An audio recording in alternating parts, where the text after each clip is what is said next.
There's Nolan, man in motion, and he's going to keep the ball over the right-hand side, following some blockers. Breaks free, 10, 5, touchdown, Panthers!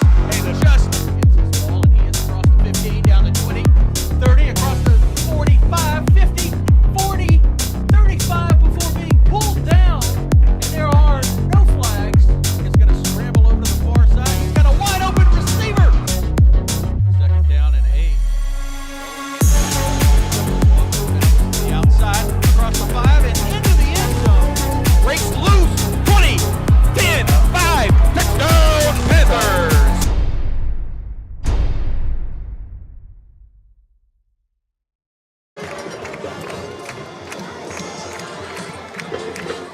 Good evening, Panther Nation. You are listening to a special edition live streaming event of Liberty Panther football on the Liberty Panther Sportz Network. I'm Joe Roberts, alongside me, Ross Norwood. We are in Winnie, Texas for the final non-district tune-up before district starts in 2 weeks for your Liberty Panthers, taking on the East Chambers Buccaneers, led by head coach Russ Sutherland. And it looks a little different this evening for us. We're doing an audio-only broadcast from the stands. Our producer, Richard Ewing, is at a conference in Dallas, and Coach Joe Roberts just really isn't smart enough to run anything else, Ross. Don't look at me. I mean, I'm definitely looking at you. About 2:41 before the kickoff. Both teams just have taken the field, and we are getting ready for the national anthem. It is a beautiful, it's not fall yet, but it's a beautiful late summer evening here in Winnie. The winds are nice, not too stiff. What do you call that? I don't know how you say that, Ross. You're the descriptive guy. A nice breeze. There you go. That's the word I was looking for. That's the way to go with that one, Joe. A nice breeze. How about that? Tonight, Ross will be doing play-by-play, as I'll be over here doing the technical stuff, or doing my best impression at doing technical things.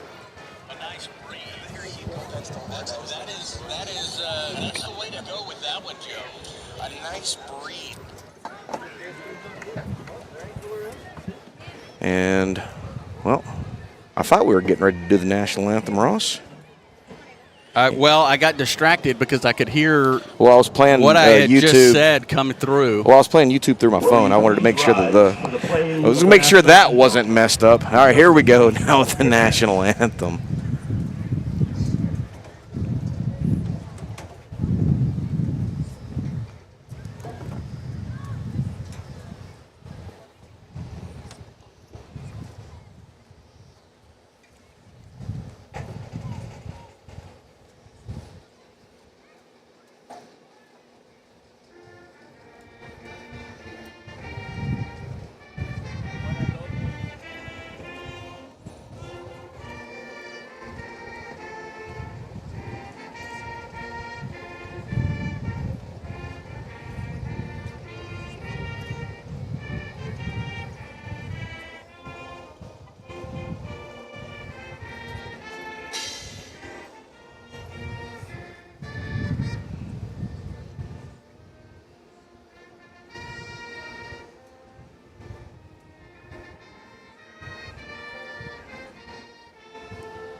All right, that means it's just about time for the kickoff. The clock says 12, and the respective captains for both teams should be headed toward the center of the field momentarily.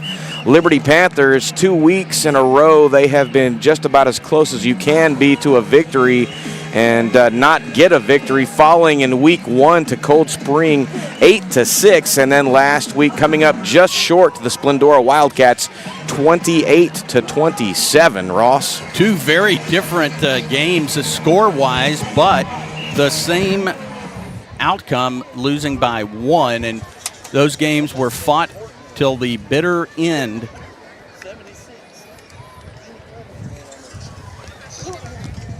as the captains are shaking hands at midfield. At midfield here on this synthetic turf field at East Chambers High School. Yellow, big yellow EC at midfield. Number 70, Ethan Tully. Ethan Tully, Frankie Mares, Number 8, Ryan Monk, 10, Darius Edmondson. and Jaden Holmes 44, are the Hampton. captains for Liberty. And 56, Jose Chavez. Liberty declines Liberty as has they won win the toss, and deferred to the second half. and they will get the ball to start the second half. They'll go on defense. 3 weeks in a row, Joe, that has been the outcome. This Liberty defense has played very well, Ross. This has been a hallmark, especially in week number 1, kept them in the game. And then in week number 2, allowed them to come back into the game. And both weeks that they've had a lead, Ross. You're visiting Liberty Panthers tonight in gold helmets. LP on the right side of their helmet in black. On the left side, a number. White uniform tops with black lettering and numbers. Stripes on each sleeve. White pants. For East Chambers, it is going to be green helmets with EC on the side in gold. Uniform tops are green with white lettering and yellow outline. Green pants. Ross, this is a north to south facing field. The wind is coming in from the south. Again, it's not too stiff, but they do have to kick going south, it is going to be right into the wind. And that's exactly what they're going to have to do. Liberty will be defending the north end zone in the first half. East Chambers sends 3 back. They are standing at about the 5-yard line. Kicking off for the Panthers, number 30. And it looks like we're going to get our first look at Diego Diaz. He has been out with a knee injury and finally back. He has been a weapon for them in the last couple of years. Diaz has his crew lined up. He approaches the ball, drops the foot, and this one is an end over end, angling towards the near sideline. Caught out of bounds by an East Chambers player on the Liberty sideline. That'll be a procedure penalty. It'll be 5 yards. And the return man catching that is Reed Todd. I got to tell you, it's really nice to see Diego Diaz back in front of the football. Find your way to Bucky on the East Chambers side. East Chambers will begin this drive after the penalty mark-off at Kick out of bounds. their own 30-yard On line. Liberty, 5 yards from where it went out of bounds. First down. This Liberty defense has some special players on the right-hand side over there. Brody Rollinson has been a menace coming from that outside linebacker spot. Jayshon Godfrey, Keenan Clevenger have been absolutely dominating in the middle. And then Nolan Kay, among others, on the other side. Ethan Cart, if I have that number right, the quarterback, he's number 3. A quarterback keeper to the near side. He's on his feet as he continues to go forward. He passes the Liberty tackler, crosses the 40, and steps out of bounds at the Liberty 36-yard line. Aiden Reed with the stop. Well, that is not the way they wanted to start, and that is not how they have been starting as of late. KJ Fontenot, the quarterback for East Chambers, as he had a nice run. First offensive play of the ball game. And that's Bryce Casey on the other end over there. I thought I saw a 7-2 and not a 5-2.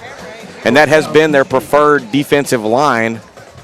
Quickly back to the line is East Chambers from the Liberty 37-yard line on the near hash mark. In the shotgun with a back to his right. Fontenot puts a man in motion. He's going to hand this ball off. They go up the middle. They cross the 35, and he will be taken down at the 30-yard line. Caesar picks up 7 on the play.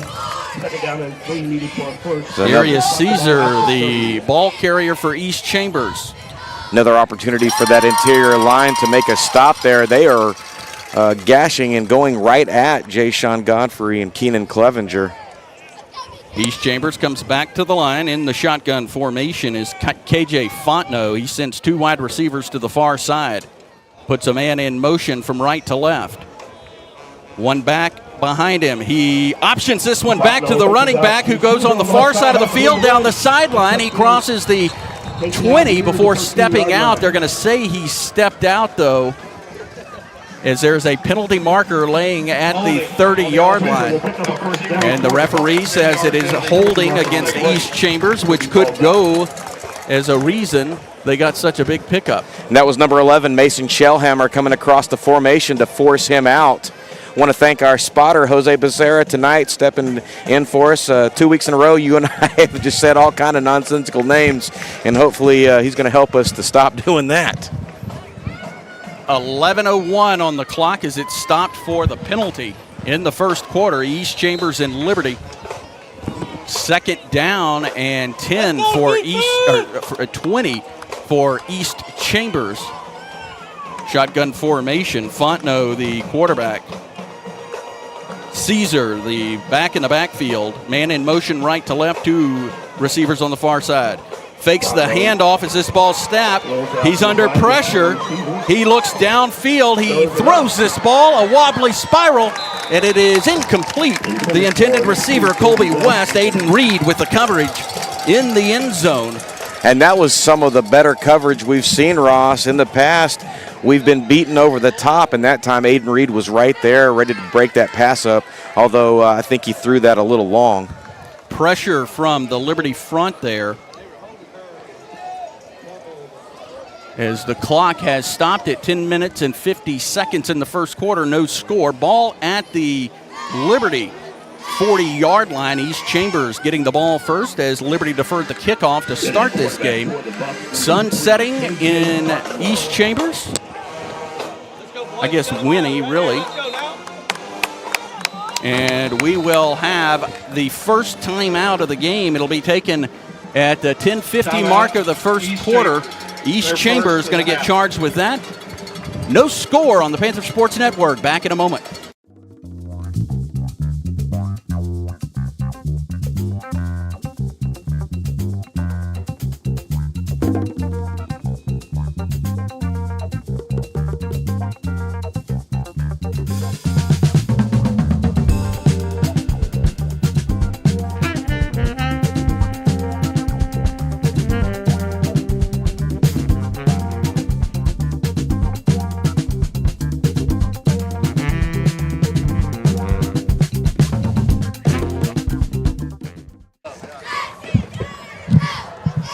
Welcome back, Panther Nation. You are listening to Liberty Panther football on the Liberty Panther Sports Network. First quarter, 10:50 to go, and the Panthers are pushing the Buccaneers backwards, 3rd and extremely long from the Panther 40-yard line as they get set up on defense again, Ross.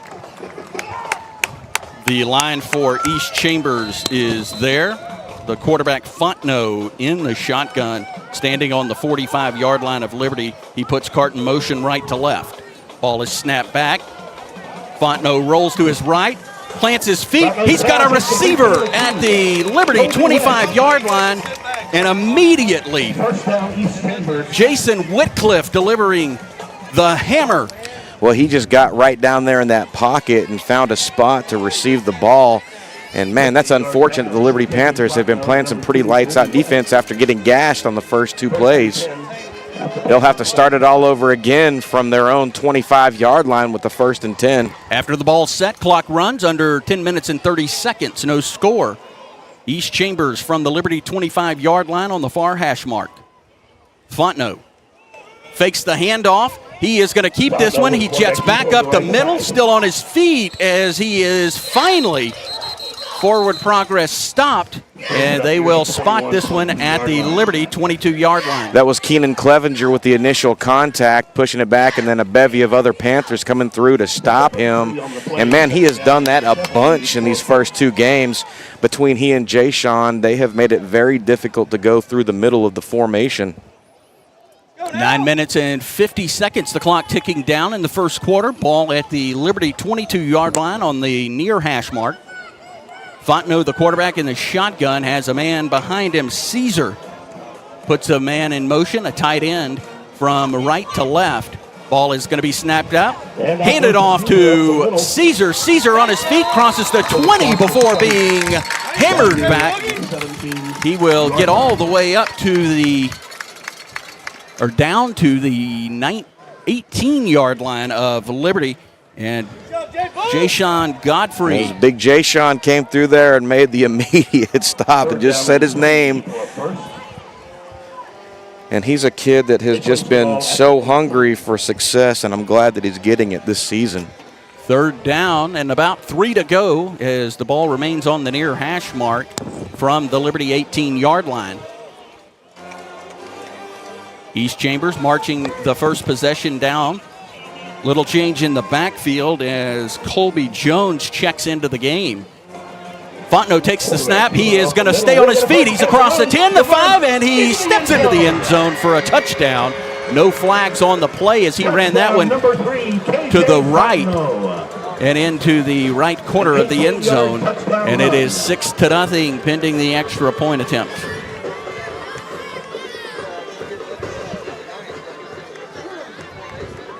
East Chambers scoring on their first possession of the ball game. Extra point attempt as they are lined up. Ball is snapped, hold is down, kick is up, end over end through the uprights, and it is 7-0 with 8:35 left in the first quarter on the Panther Sports Network. 7-0, East Chambers. Back in a moment.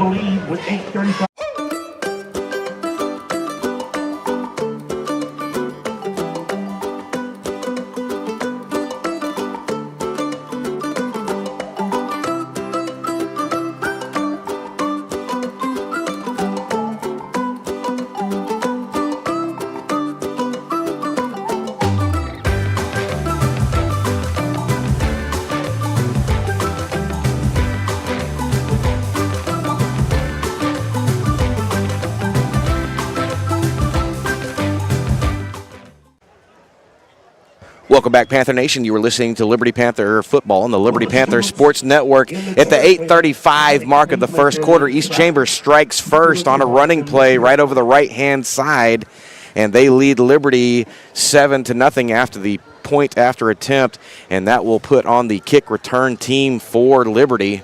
East Chambers coming in from their sideline. The extra point attempt by Aiden Garcia was good to make it 7-0 East Chambers. Garcia tees up the ball at the East Chambers 40-yard line. Aiden Reed and Jason Wycliffe back deep for the Panthers.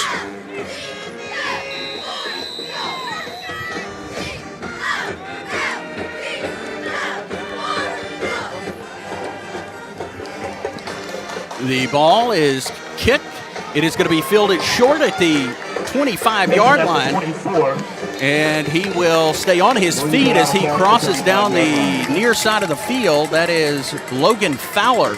And he will be tackled at the Liberty 38-yard line. Be nice starting field position for their first drive, Ross. Last week it seemed like they were starting in Splendora's territory almost every single play, and it paid off in a big way. Frankie Mares, the player of the week last week, 3 touchdowns. Mares, the junior quarterback for Liberty, has a man. He is in the shotgun formation. 3 wide receivers on the far side. He's going to hand this off to Logan Fowler. Moving his feet quickly, he crosses the 40 and is going to be tackled at the 44-yard line as he ran that ball down the near side. And with the tackle, Ricardo Lopez for East Chambers. Ball remains on the near side hash mark. The big boys up front trying to make some holes for Fowler and company out of that backfield. 2 wide receivers stacked on each side. The ball is snapped again, handed off to Fowler, who goes left. He turns his legs forward. He's going to get to the 50-yard line, and he is tackled by Reed Todd. And that was a nice block from number 78, Carlos Rubio, to open up that hole for Fowler to get through. 7:50, 7-0 East Chambers. A first down for Liberty as they are at midfield. Mares has the new play as he lets his team know, and they break the huddle. Ryan Giese on the near side. 3 wide receivers on the far side. Snap is high, pulled down by Mares. Mares is going to hand it off to the ball carrier, who Be LaDamian Wilson on the carry. jets around some tackles. LaDamian Wilson, he is going to be taken down by Ricardo Lopez. LaDamian Wilson. LaDamian, I think I called him LaDamian Tomlinson at some point last week. I also referred. Ball is going to be snapped again, handed off to Wilson. Wilson trying to get around the corner. He cannot. He's hammered down. Flag comes in. It's going to be just in front of the 50-yard line on the the East Chambers side of the field. Yeah, the Buccaneer defense was expecting that. They were outside waiting for him. Lopez and number 8, Ethan Cart. More than likely going to be a hold as he tried to get the edge and couldn't. Was Wilson. slammed down. Holding on the offense, number 65. That penalty is declined. 3rd down. And they are going to decline. East Chambers declines the holding penalty against Liberty. They'll call that on 65, Jackson Harris. One of those vaunted new young offensive linemen coming through there. Oh, and I called Connor Giese by his dad's name. Correct. I didn't want to say anything out loud, but you caught it. Giese on the near side is a receiver. 2 receivers on the near side, 2 on the far. Mares in the shotgun. Fowler on his left hip. On 3rd down, they're going to hand this ball to Fowler. Fowler cuts up the middle, now cutting back to the left, and he is going to be taken down after a nice pickup on 3rd down. He will be taken down at the East Chambers 41-yard line, and that'll bring up a 4th and short, about a 4th and 2 to be exact, as the clock continues to run at 6:26 in the first quarter. East Chambers with the 7-0 lead. Yeah, this is definitely go-for-it territory for the Panthers. That's exactly what they're doing. Nice run by Fowler. Fowler again to his left. Mares is going to pull this ball down. He is going to keep it, and he is swallowed up before he can get across the line. And he will be tackled for a loss on 4th down, and that will turn the ball over for Liberty. And that is Darius Edmondson. Yeah, that the was tackle for East Chambers. That was a nice play call. Unfortunately, the defense had an even better play called, and they read it right away. East Chambers gets the ball back on the turnover on downs, and they will start this drive from their own 43-yard line after the loss on 4th down. Timeout. Officials timeout. And we will have an officials timeout right now as the referee walks over to the East Chambers sideline. Nice facility here at East Chambers, as all of their sports facilities are top-notch. Joe and I coming to you from the Liberty sideline. Well, high above the stands. And definitely high above the stands. On the Liberty sideline. 6:02 on the clock. East Chambers with a 7-0 lead, and they just got the ball back for the 2nd time in this game. Fontenot, the quarterback for East Chambers, a man in the backfield behind him, Colby Jones. 2 wide receivers on the near side. Cody Sandefur checking in for the first time, playing that left defensive end.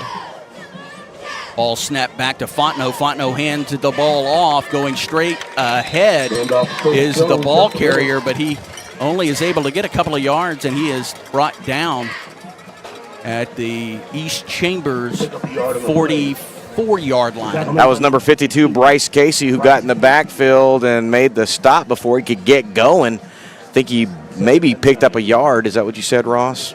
Maybe got back to the line of scrimmage. Not sure. From our angle, it's kind of hard to see. He did pick up a yard because that one started at 43. Liberty Band playing in the stands. Fontenot puts a man in motion, a little motion, and there it's going to draw a flag by the tight end lined up on the near side. On the offense. And that'll be 5-yard mark off for East Chambers, and that's not what they had drawn up.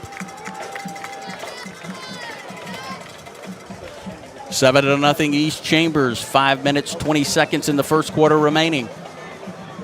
At East Chambers.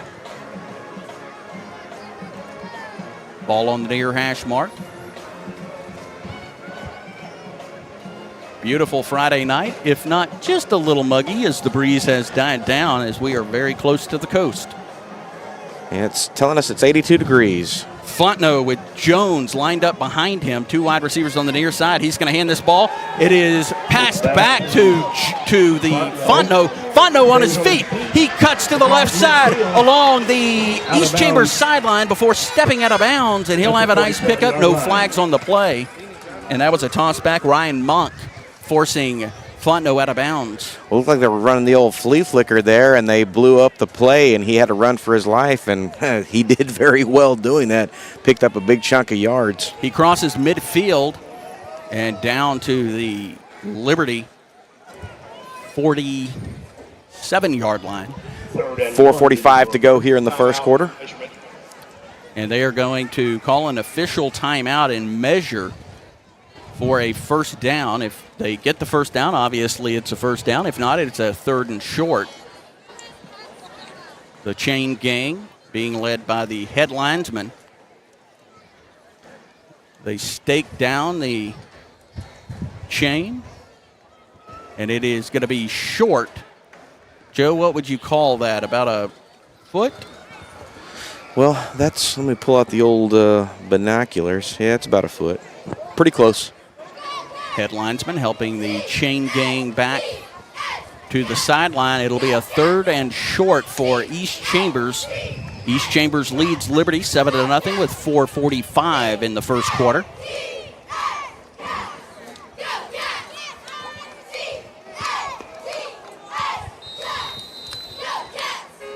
East Chambers, a speedy team, not very big. No, they are not as big as they have been in the past.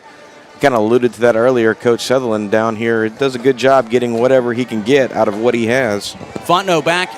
He has a back to his left, puts a man in motion from right to left on the far hash mark. This ball going to be handed off. He goes forward, then cuts right. He's still on his feet. He eludes a Panther. He crosses the 40, and he is going to step out at the 40. No, excuse me. He's going to step out at the 36-yard line, and the ball carrier on that one was Arias Caesar.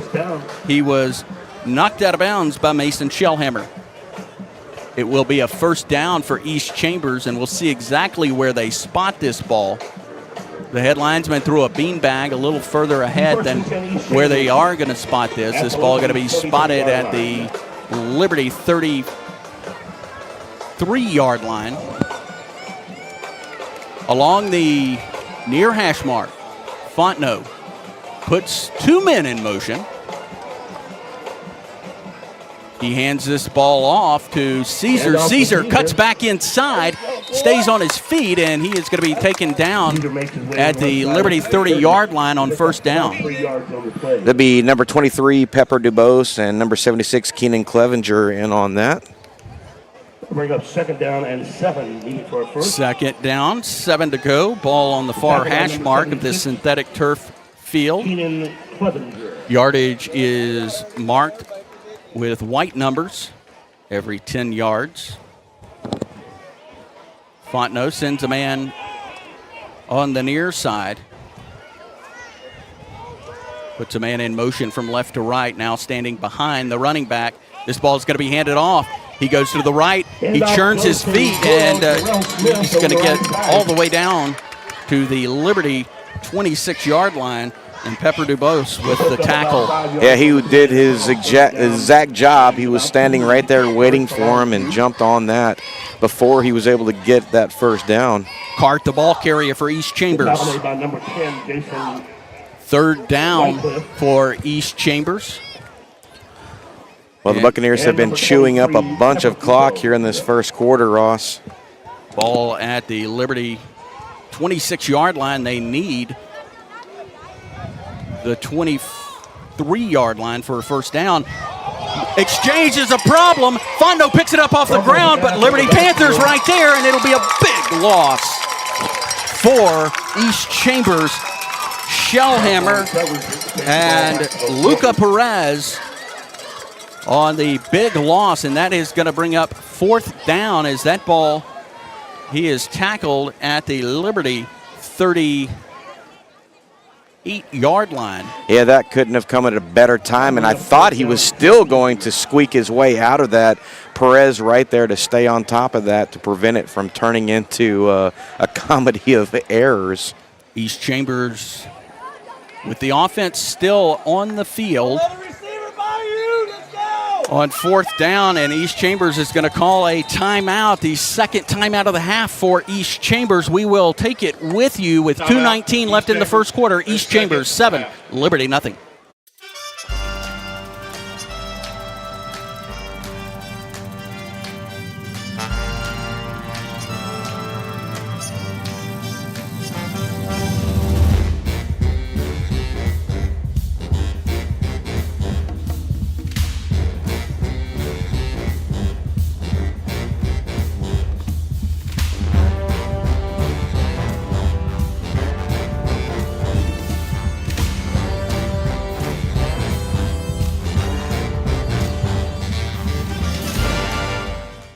The winner will be announced. Welcome back, Panther Nation. You were listening to Liberty Panther football on the Liberty Panther Sports Network. 2:19 to go here in the first quarter. East Chambers leads Liberty 7-0, and East Chambers facing a 4th down and 15 from the, looks like Panther 38-yard line. Luca Perez and company able to take advantage of a miscue on a snap play. And it seems as though the Buccaneers are going to go for it, as this is sort of in no man's land, Ross. They spent their second time out of the first half to decide. And you're right, no man's land, ball at the Liberty 38-yard line. They need the Liberty 23 for a first down. Fontenot in the shotgun formation. Low snap, he recovers, he drops back, has time, throws down the left side of the end of the sideline, and it is going to be completed as that ball is going to get him up to the 22, just enough for a first down. Well, he started his crossing route from across the field, came across, slipped in underneath that coverage, and was able to just find an open spot. And, man, this Liberty Panther defense, if you have to say one thing, that's the one thing that has really hurt them for the last several years. First down and 10 for East Chambers from the Liberty 22-yard line. Ball on the far hash mark. Fontenot in the shotgun. A back behind him. Cart. Man in motion left to right. Fontenot gets the snap waist high. Hands this ball off to Cart. Cart across the 20. He is on his feet before being tackled at the Liberty 11-yard line. It's Bryce Casey, Mason Shellhammer on the stop. Excuse me, it's not the 11-yard line, Joe. It is the 16-yard line. Yeah, don't just give yards away, Ross. 1:22 and counting here in the first quarter. Liberty trailing after an early touchdown from East Chambers, trailing 7-0. East Chambers deep in Liberty territory. Fontenot again in the gun. Back to his left. He is going to fake the handoff. It's a reverse. Here comes the ball carrier down the left side. He's on his feet across the 10, on the 5, and he will be taken out of bounds on the far sideline. And that was number 28, Aiden Reed, making the initial contact, stopping him, and that was a well-designed play, Ross. Ball carrier Jarrell Smith on the reverse, ball all the way down to the Liberty 3-yard line. East Chambers quickly lined up. Ball is snapped, and there is going to be a whistle, and we will see what this is.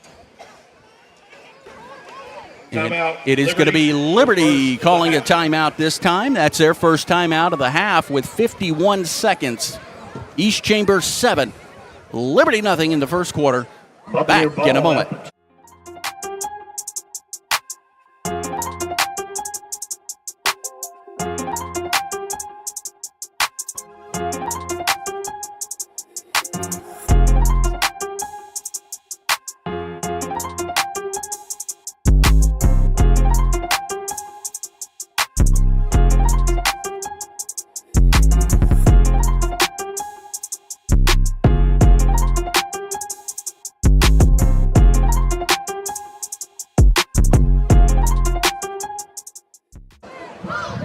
Welcome back, Panther Nation. You are listening to Liberty Panther football on the Liberty Panther Sports Network. 51 seconds to go here in the first quarter. Liberty trails the East Chambers Buccaneers 7-0, and the Buccaneers knocking on the door. First and goal from the Liberty 3-yard line. Second and goal, rather. No, it is first and goal, Joe. Okay. Oh, it's the 2-yard line. 2-yard okay. line. That's what you were pointing at. Fontenot looking back at a back in the backfield. That is Darius Edmondson. Gets under center. A flag comes in, and we will see as they sort this out. This could Illegal be big. substitution. East Chambers, 12 players on the Well, field. that's going to be nice for the Liberty Panther defense. That's going to push them back. Illegal substitution as it's going to move them back to the 7-yard line of Liberty with 51 seconds in the first quarter. And what I really love, it seems like they've got the referee mic'd up. So that's nice. It does help. Ball is spotted down at the the Liberty 7-yard line on the far hash mark. So a couple of stops before this next play has started. 51 seconds in the first quarter. East Chambers looking to add to their 7-0 lead. Fontenot from the shotgun, a back in the backfield, puts a man in motion. He is going to keep this ball. He is going to go right. He's trying to get the edge. He's got it. He's across the 10. Flag comes in. He is hammered out of bounds. Well, I'm not sure. I'm not sure if he was hammered or he did the hammering right there.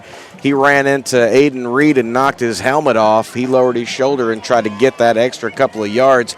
Pepper Dubose got in the backfield very quickly and was not able to trip him up. He got a hand on him, and he was able to make an athletic play and get out of that, Ross. Penalty marker, illegal hands to the back against East Chambers. That's going to push him back. That's nice. That flag was sitting at the Liberty 4-yard line as the officials marked this ball off. Oh, that's going to be a big one. That's going to hurt.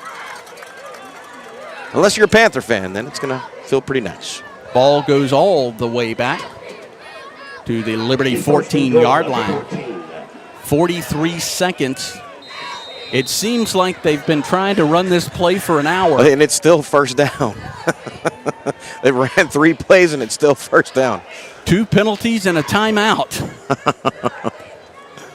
Well, whatever it takes to keep them from getting into the end zone. You're listening to Liberty Panther football on the Liberty Panther Sports Network. Fontenot in the shotgun, standing at his 19-yard line, at the Liberty 19-yard line. Takes the snap, goes left. He accelerates through the hole, and he is going to get all the way down to the Liberty 7-yard line. That time, Pepper Dubose was able to get in there and make the stop. The 8-yard line of Liberty. Bring up second down and goal. And finally, a play that counted. Second and goal at the 7.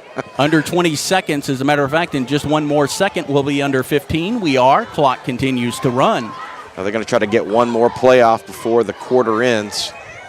They are back at the line. Under 5 seconds left. A lot of personnel moving around. 2-1. They get the snap off. Fontenot drops back. He has plenty of time. He looks left, throws to a receiver in the left corner of the end zone. He's got it. Complete to number 0. Was waiting for an indication, but never saw it. But judging by their reaction, he came sliding in there. I had beat on him the entire time, and he just came out of nowhere making that sliding catch. That was a nice throw, a nice lead from the East Chambers quarterback. Gerald Smith with the reception in the end zone. Garcia on for the extra point attempt. Pressure from Liberty, but he sends an end-over-end kick through the uprights to make it 14-0 East Chambers. And that's going to do it for the first quarter. After 1, East Chambers 14, Liberty nothing. Back in a moment.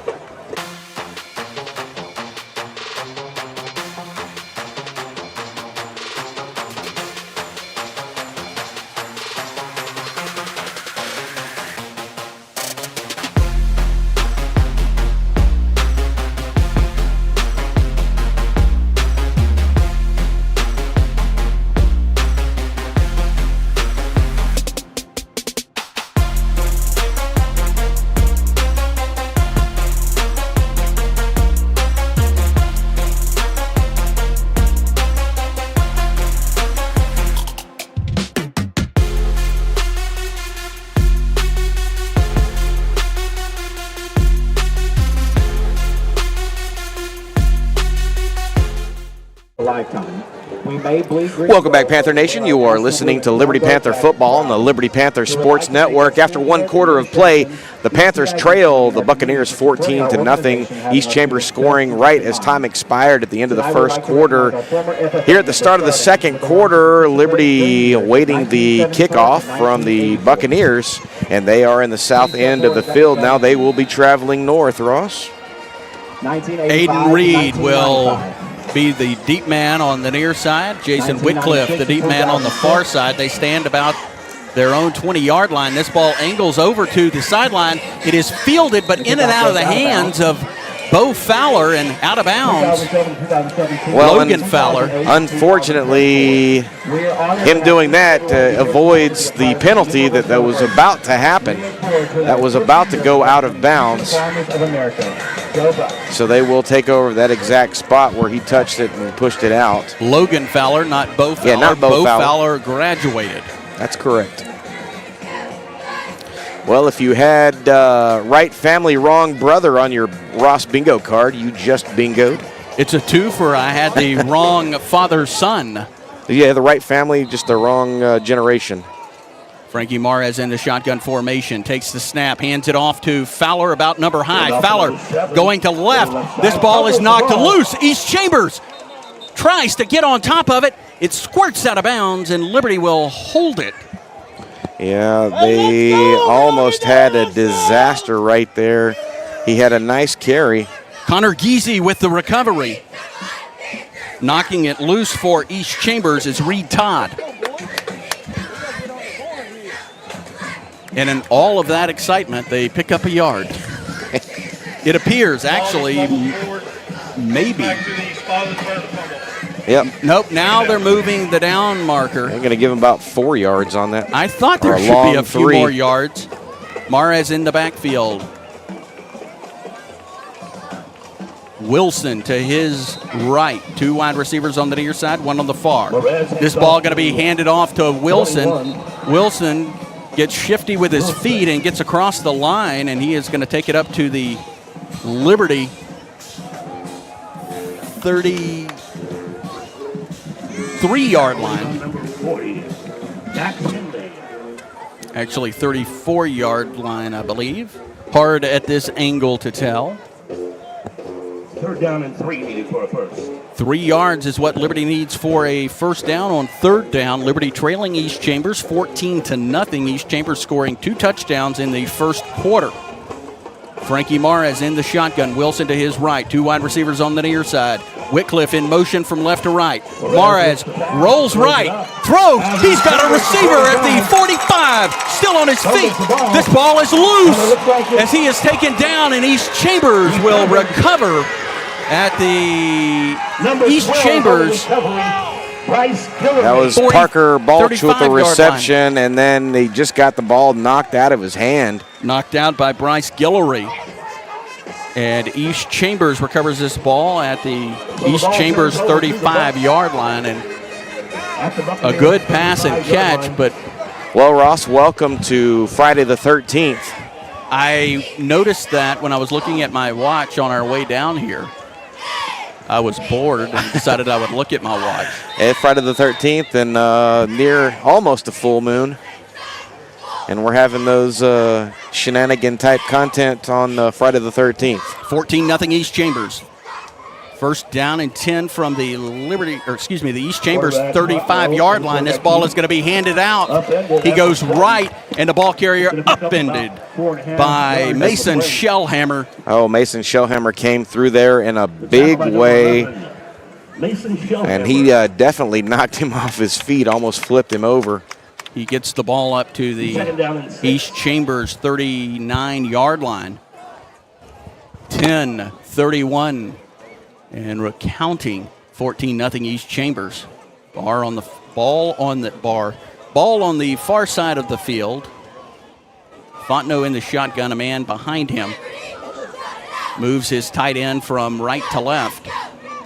Ball is going to be handed off to Caesar. Caesar jets forward, comes across the line, and he is going to get close to a first down for East Chambers as he is going to be taken down at the East Chambers 45-yard line.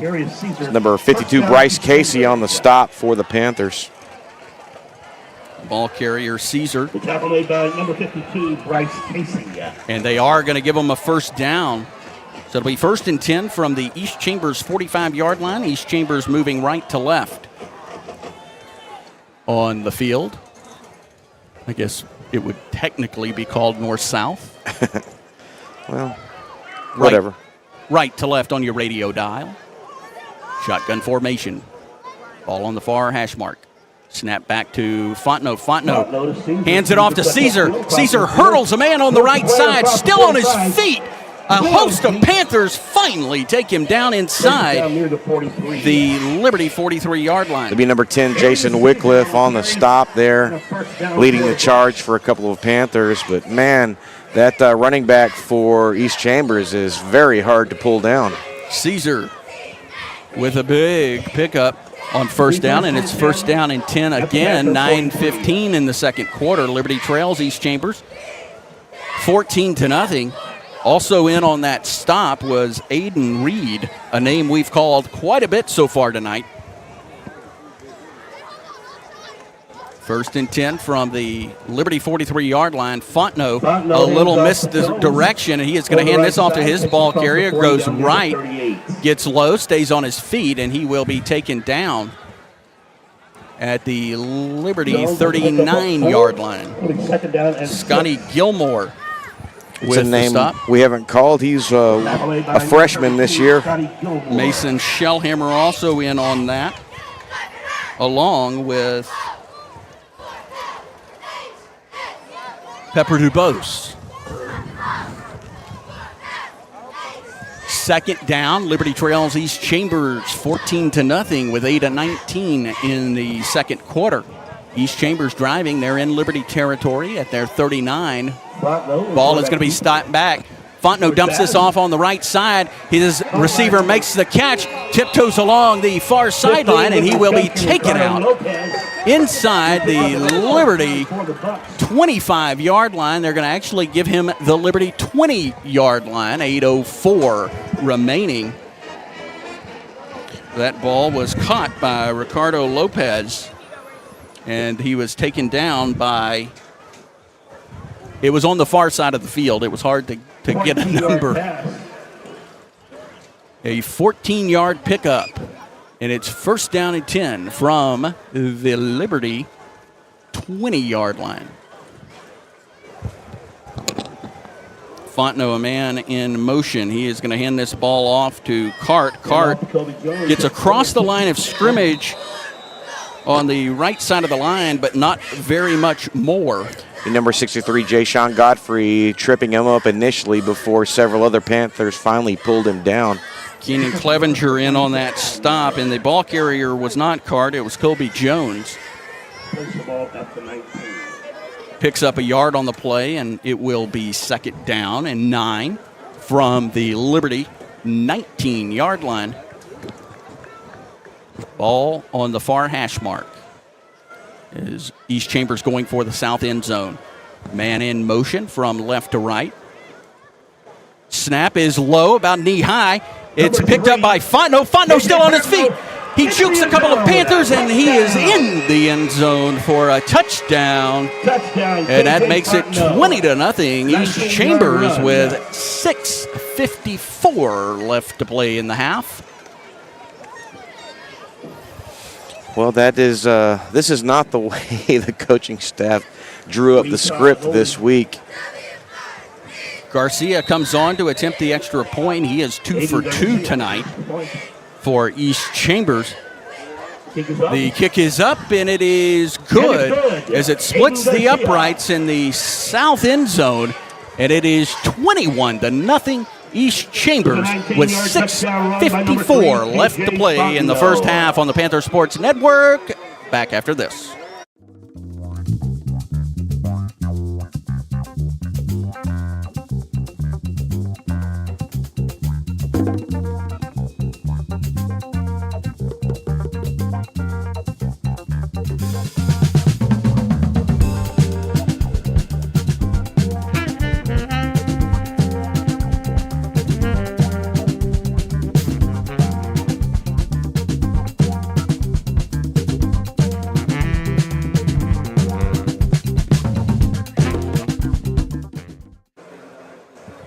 Welcome back, Panther Nation. You are listening to Liberty Panther football on the Liberty Panther Sports Network. 6:54 to go here in the second quarter in Winnie, Texas. Your Liberty Panthers now trailing the Buccaneers of East Chambers 21-0. And East Chambers able to find a hole right up the middle for their third score of the half. So far, the Panthers with no answers defensively, and this has not been an Achilles heel for them through the first couple of games of the season, and tonight they are reeling. Coaching staff going to have to go to the locker room at halftime and come up with something. So a little different on the return for Liberty. Aiden Reed on the far side, deep man, inside his 20. That's Christian Quintanilla. Quintanilla on the near side. Garcia has the ball teed up, checks his line, takes off, drops the foot. It is a sideways kick. It's going to land. It's going to be fielded inside the 15-yard line by the Panthers right on the boundary marker on the far side. And we will see where they spot this ball. It was Aiden Reed with the return on that play. Reed Todd laying some lumber on the hit along the far side. Coming up at halftime, Ross, we're going to have a replay of the coach's halftime show that we played earlier back on Tuesday. Sat down with Coach Harrison.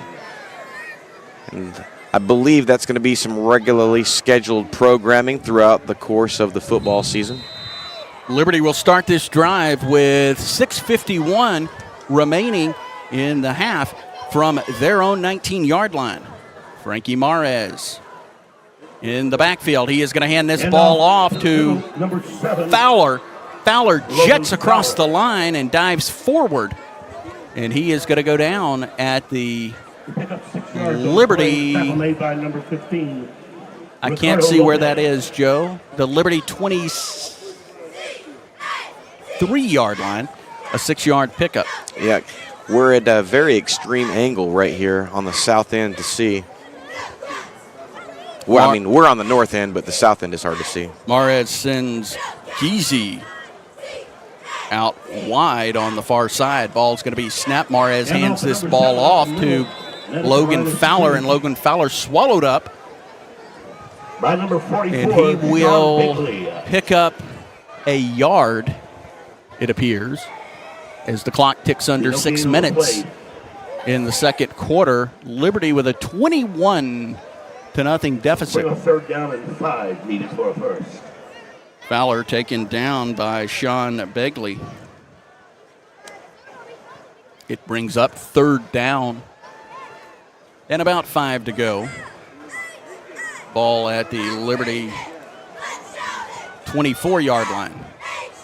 Personnel movement as Mares rolls right, throws, and the outstretched arms of Cameron Harper, but he does not get it. But there is a penalty marker. It's going to be an illegal motion against the Panthers. Illegal shift on the offense. Or, as they call it, a shift. Penalties decline. Fourth down. And East Chambers declines that penalty. It'll bring up fourth down, and Liberty will have to send out their punt team. It'll be the first time tonight the Panthers have punted.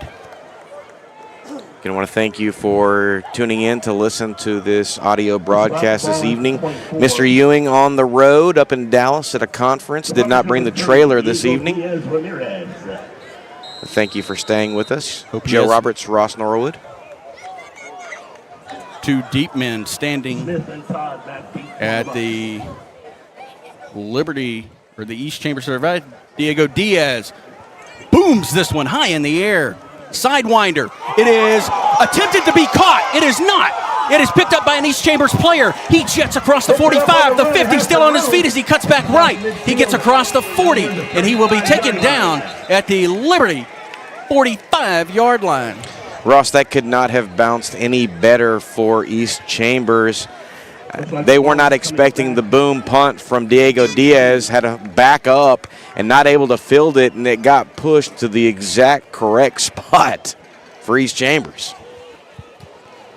5:08 remaining, but we are going to see this football marched The back. fair catch after 32. Oh, he called for a fair catch. Well, that's interesting is that what he because just said? you- I didn't see him call for I did not see a catch. fair Receiver gave a catch. fair catch signal, therefore the ball cannot be advanced. Well, They okay. did recover the football, but the referee, and I really like this, the microphone to let the referee communicate so there's not really any confusion in the stands. And he has been very good at explaining things to my level, which is just below a preschool level. Well, there's probably a lot of people listening that wouldn't disagree with that, Ross. I would say at least 99.99999%. Second quarter. Well, I'm going to retract my previous statement. He called for the fair catch, so that didn't bounce the way for East Chambers. Well, it did. They just had to. They got the bounce, so they were able to recover it. Well, I like them back in their territory and not in the Panther territory, that's for sure. The referee talking with Joe Slack and head coach Kedrick Harrison. Liberty Panther football and the Liberty Panther Sports Network. Ross Norwood on play-by-play this evening. 5:08 left in the first half. A 21-0 East Chambers lead. 2 touchdowns in the first quarter for East Chambers, 1 here in the second. They have the ball after the punt. It is at the East Chambers 32-yard line. Fontenot putting a tight end in motion from left to right. Fontenot, high snap, pulls it down. He is going to run to his right. He crosses the line. He's still on his feet. The ball pops loose, but they're going to say he was down as that ball popped loose and right into some Liberty defenders. Keenan Clevenger with the initial contact. KJ Fontenot was the ball carrier, the quarterback. 5:01. And a pickup as that ball goes from the East Chambers 32 to the East Chambers 36-yard line. Clock running again, under 4 minutes and 50 seconds. East Chambers 1 timeout remaining in the first half. Liberty 2 timeouts remaining in the first half. Fontenot with a man in motion from right to left. This ball is going to be handed off to the runner going in front of him. He goes to his left, gets the corner, then cuts back inside, still on his feet before being taken down at the East Chambers 49-yard line. It'll be good enough for a first down. Aiden Reed with the stop there. I thought Pepper DeBose had gotten him away back near the line of scrimmage, and somehow he was able to squirm his way out of that tackle.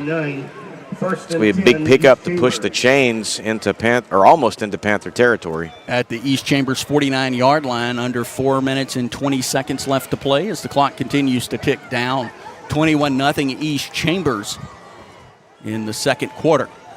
Not the way Liberty drew this one up to start, but it is what it is. Ball at the East Chambers 49-yard line. Fontenot on the near side. Takes the snap. No, that's not Fontenot. It's going to be held and taken by the ball carrier now. And he is still on his feet. He is across the 50, and he is going to be taken down about the Liberty 45-yard line. And excuse me, that was a direct snap to Colby Jones. And the ball down to the Liberty 45-yard line. Little crazy there, Joe. Just a little bit. A big scrum right there in the middle. Kind of hard to see what was going on. Again, big shout out to our spotter, Jose Becerra. Doing a wonderful job. First time, and man, he's a pro. Yeah, well. I hope he doesn't think he's going to go back to doing whatever he was doing he's going to before. have to stay there doing that job. Second down. Under 3 minutes and 5 seconds left to play. Fontenot in the shotgun from the Liberty 45-yard line. And this ball is snapped back. And the ball carrier still on his feet. He jets straight forward, still on his feet as Reed tries to take him down. He's across the 10, the 5, and into the end zone. And that will be Ethan Cart with the touchdown, no flags. And the quarterback on that play, Kobe Jones. So Fontenot been out of the game for the last 2 snaps. And a 45-yard touchdown dash by Ethan Cart, and it will, John Garcia, pending the extra point, It is 27-0 right now. Extra point snap is back. The kick is up, almost blocked as it spins through the uprights, high on the uprights, and it will make it 28-0 with 2:48 left to play in the first half. Back after this.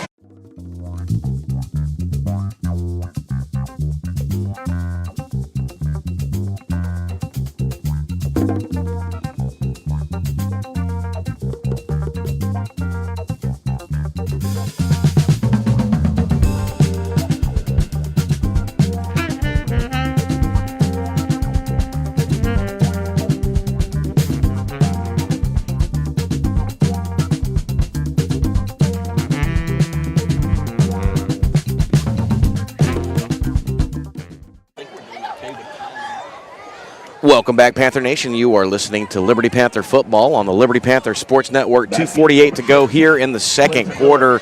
East Chambers scoring again in the half, now leading 28-0. 45-yard touchdown run, and he was hit at least 5 times and presumably made of ice because no one could hang on to him, Ross. Quintanilla, the far side return man. Aiden Reed, the near side return man. They stand at their own 15-yard line. Garcia will kick it off. Garcia has been perfect on extra points, and he's really popped them. He really has, and East Chambers has a really, really quality soccer team down here, and they've been fortunate to have many of those boys come on and kick for them. Garcia swings the leg, sends a high winding kick on the far side. It will be fair caught by Logan Fowler at the Liberty 31-yard line. No, they're going to say 32-yard line with 2:48. Liberty has 2 timeouts remaining. They trail East Chambers 28-0. And that's 2:48 left in the second quarter. That's, I guess, an important factor to time and score. Right, well, only if you want to be accurate. And we all know that's very rare. We sure do know that. From the Liberty 32-yard line, Frankie Mares back out at quarterback. Wilson is the back to his left. Ball's going to be snapped up. Wilson takes this ball. He runs right. He's trying for the corner. He is going to get some yardage there. We'll see where they take him down as he was pancaked, and that will be Smith. Looks like he's going to be right at the 37-yard line. Smith, Guillory, and Moore with the stop for East Chambers. A nice pickup, though, for Liberty on first down. It'll bring up a second down and 5. The clock rolling under 2 minutes and 20 seconds. Mares quickly gets the snap. He rolls left, looks downfield. He's got Giese on the sideline. Giese makes the catch, steps out of bounds at the Liberty 46-yard line. Finally, maybe some signs of life. Don't want to say that too early. This Liberty Panther offense has not been on the field very much this entire first half. 2 minutes, 14 seconds. The Panthers have with 2 timeouts. Liberty trailing East Chambers 28-0. As East Chambers has a pair of touchdowns in each quarter. Ball snapped back. Swing pass to Wilson in the backfield. Wilson trying to get across the line of scrimmage, and he will lose a yard or 2. And he was hit Brought down by number 9. by Dax Henley and Tatum Brazo. It's going to be about a 3-yard loss on the play. Ball is going to be at the Liberty. Mares rolls back, looks downfield, fakes a throw, then lets it go. He's got Whitcliffe at the 25. Whitcliffe still on his feet, angling towards the near sideline. Whitcliffe into the end zone. We'll see if they give him the end zone. There is no flag, and it is a touchdown. The Liberty Panthers on the board. A pass and catch from Frankie Mares to Jason Whitcliffe, and Whitcliffe turning on the Jets and just nicking the near corner of the end zone for Liberty, and they will send out Diego Diaz-Ramirez. I thought that bag judge was going to come over there and say he was out at the half-yard line. Normally when that pylon goes down, that's an auto touchdown, and that's what they called. Diaz-Ramirez with a knee brace on his right leg, his kicking leg. He swings his foot, and much like he did last year, he puts this one through without any worry. And Liberty now trails East Chambers 28-7 with 1:30 left to play in the first half. Back in a moment.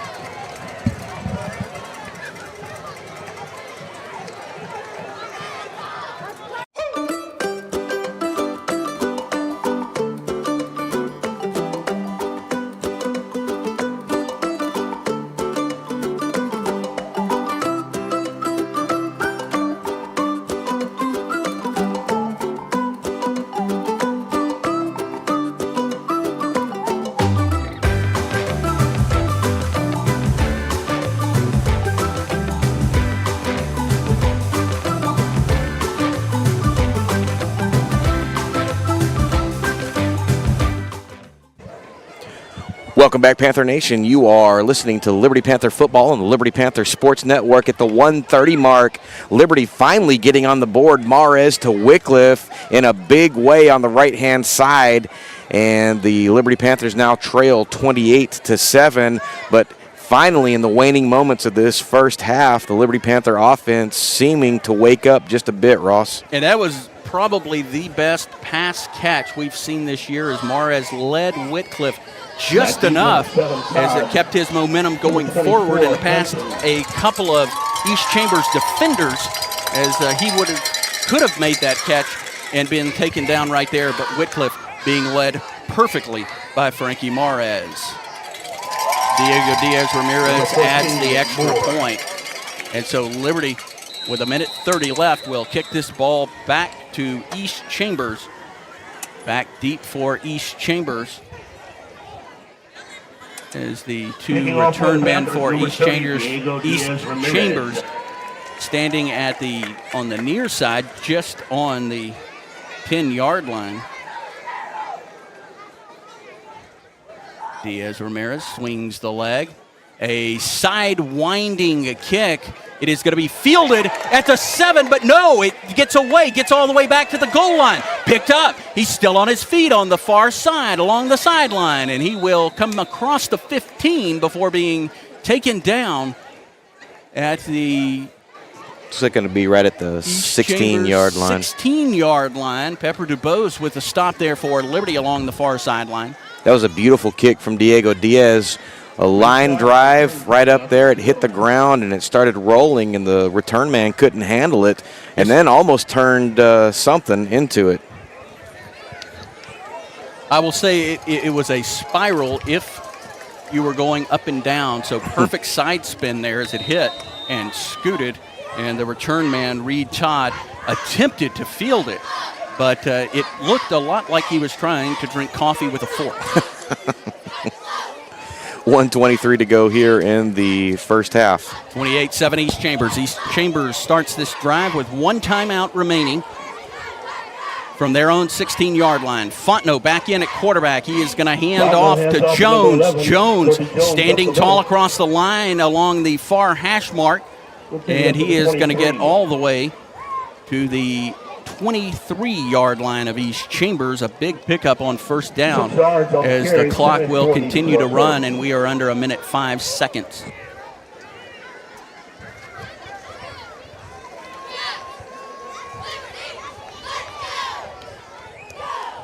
Yeah, East Chambers in no hurry to run any sort of play.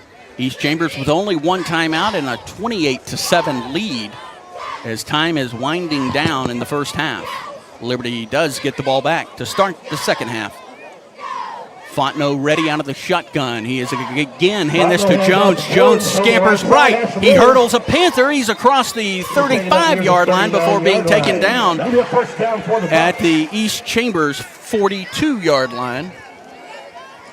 And that will be Ryan Monk with the stop, and it will be the 40-yard line that he is taken down. And hurdling a couple of Panthers there, staying on his feet to get some more yardage. It'll be a first down and 10 now under 18 seconds. First and 10, East Chambers at their own 40.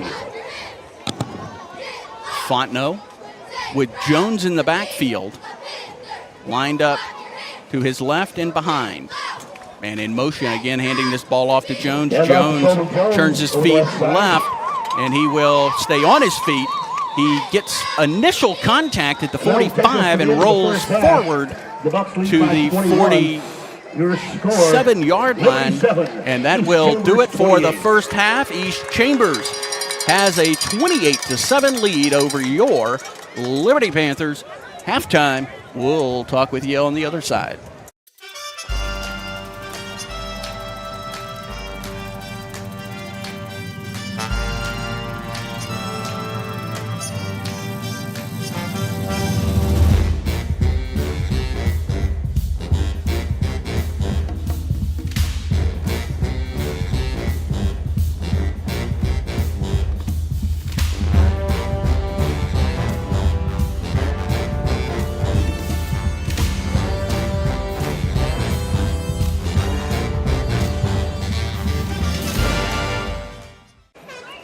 Welcome back, Panther Nation. You are listening to Liberty Panther football on the Liberty Panther Sports Network. Joe Roberts, Ross Norwood in Winnie, Texas, for the conclusion of non-district action on the Liberty Panther football schedule.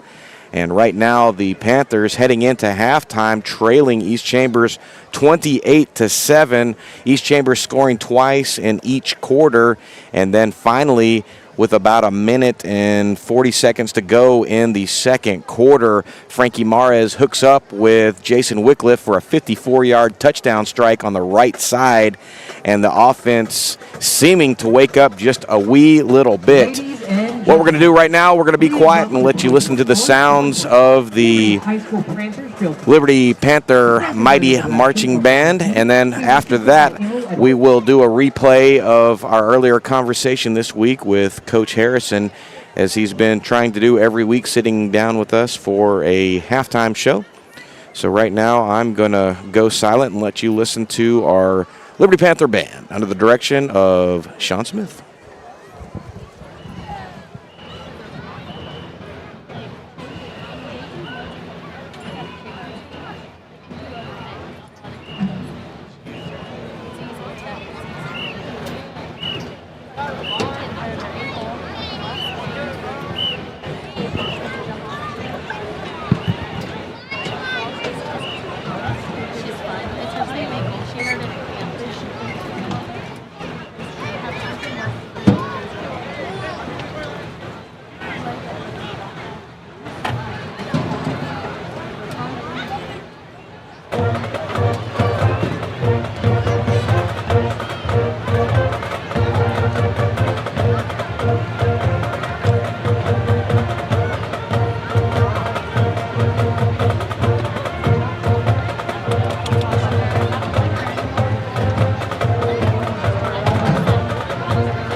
Social officers are Lily Ladner, Ainsley Williams, and President Addison Vickers.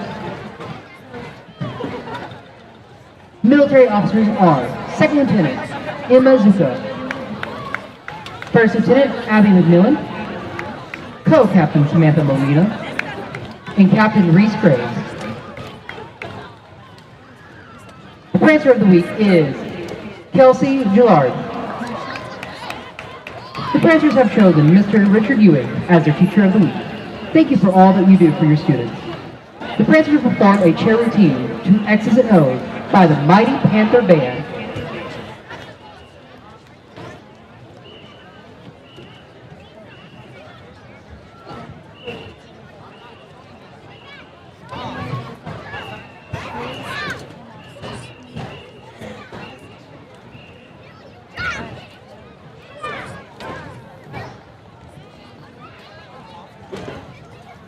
Still just listening? Yeah. Don't be careful, you're on the radio. With a hot mic right behind you.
Good evening, ladies and gentlemen. We are proud to present the award-winning Mighty Panther Marching Band. Under the co-direction of drum majors Ellie Hell and Jordan Brown, guard captain is Hannah Hawkins. This evening, the band presents the 2024 halftime show, Unbroken. Movement 1 is Bringing Me to Life by Evanescence, featuring saxophone soloist Astrid Cifuentes and flute soloist Luis Montano. Movement 2 is Numb by Linkin Park. The section of the week is the trumpet section. Star member of the week is Endora Maynard. I haven't seen his face.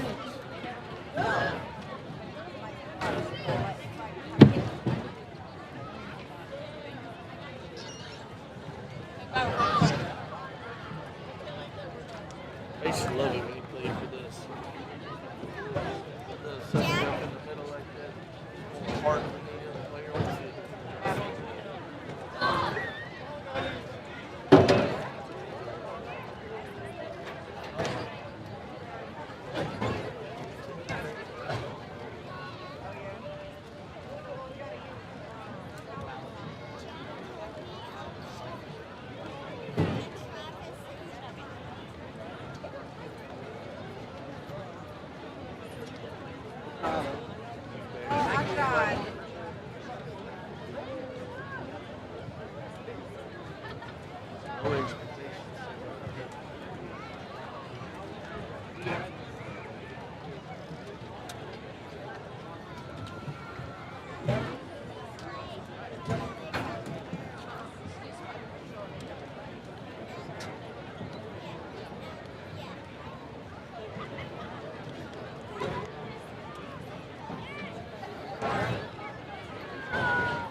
The Mighty Panther Band is under the direction of Sean Smith and Jackson Parker. Color guard sponsor is Tiffany Thornton. We would like to thank our school board and our band boosters for their constant support.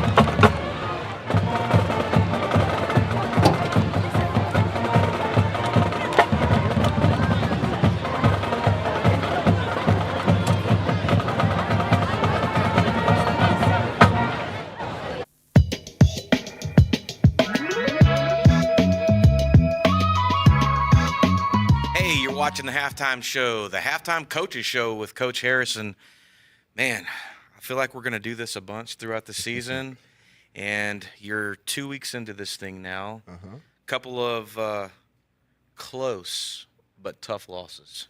Yeah, you know, it's been a story of our lives so far.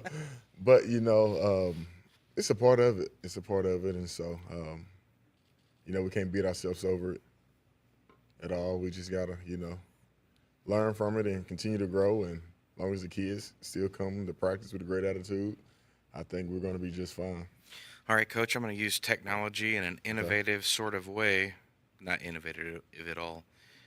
I'm going to show you this. I know you've seen it. End zone. And they're going to push through, and I think that's going to be, I'm still waiting on a signal. Line judge is saying it is a touchdown. There we go, touchdown. Mahrez with the QB keeper, right? Mahrez. Follow Logan Fowler, wide open. He breaks up the middle. Mahrez, touchdown. And the Panthers right in prime position. How about that? Looked like a busted defensive call by Spagora.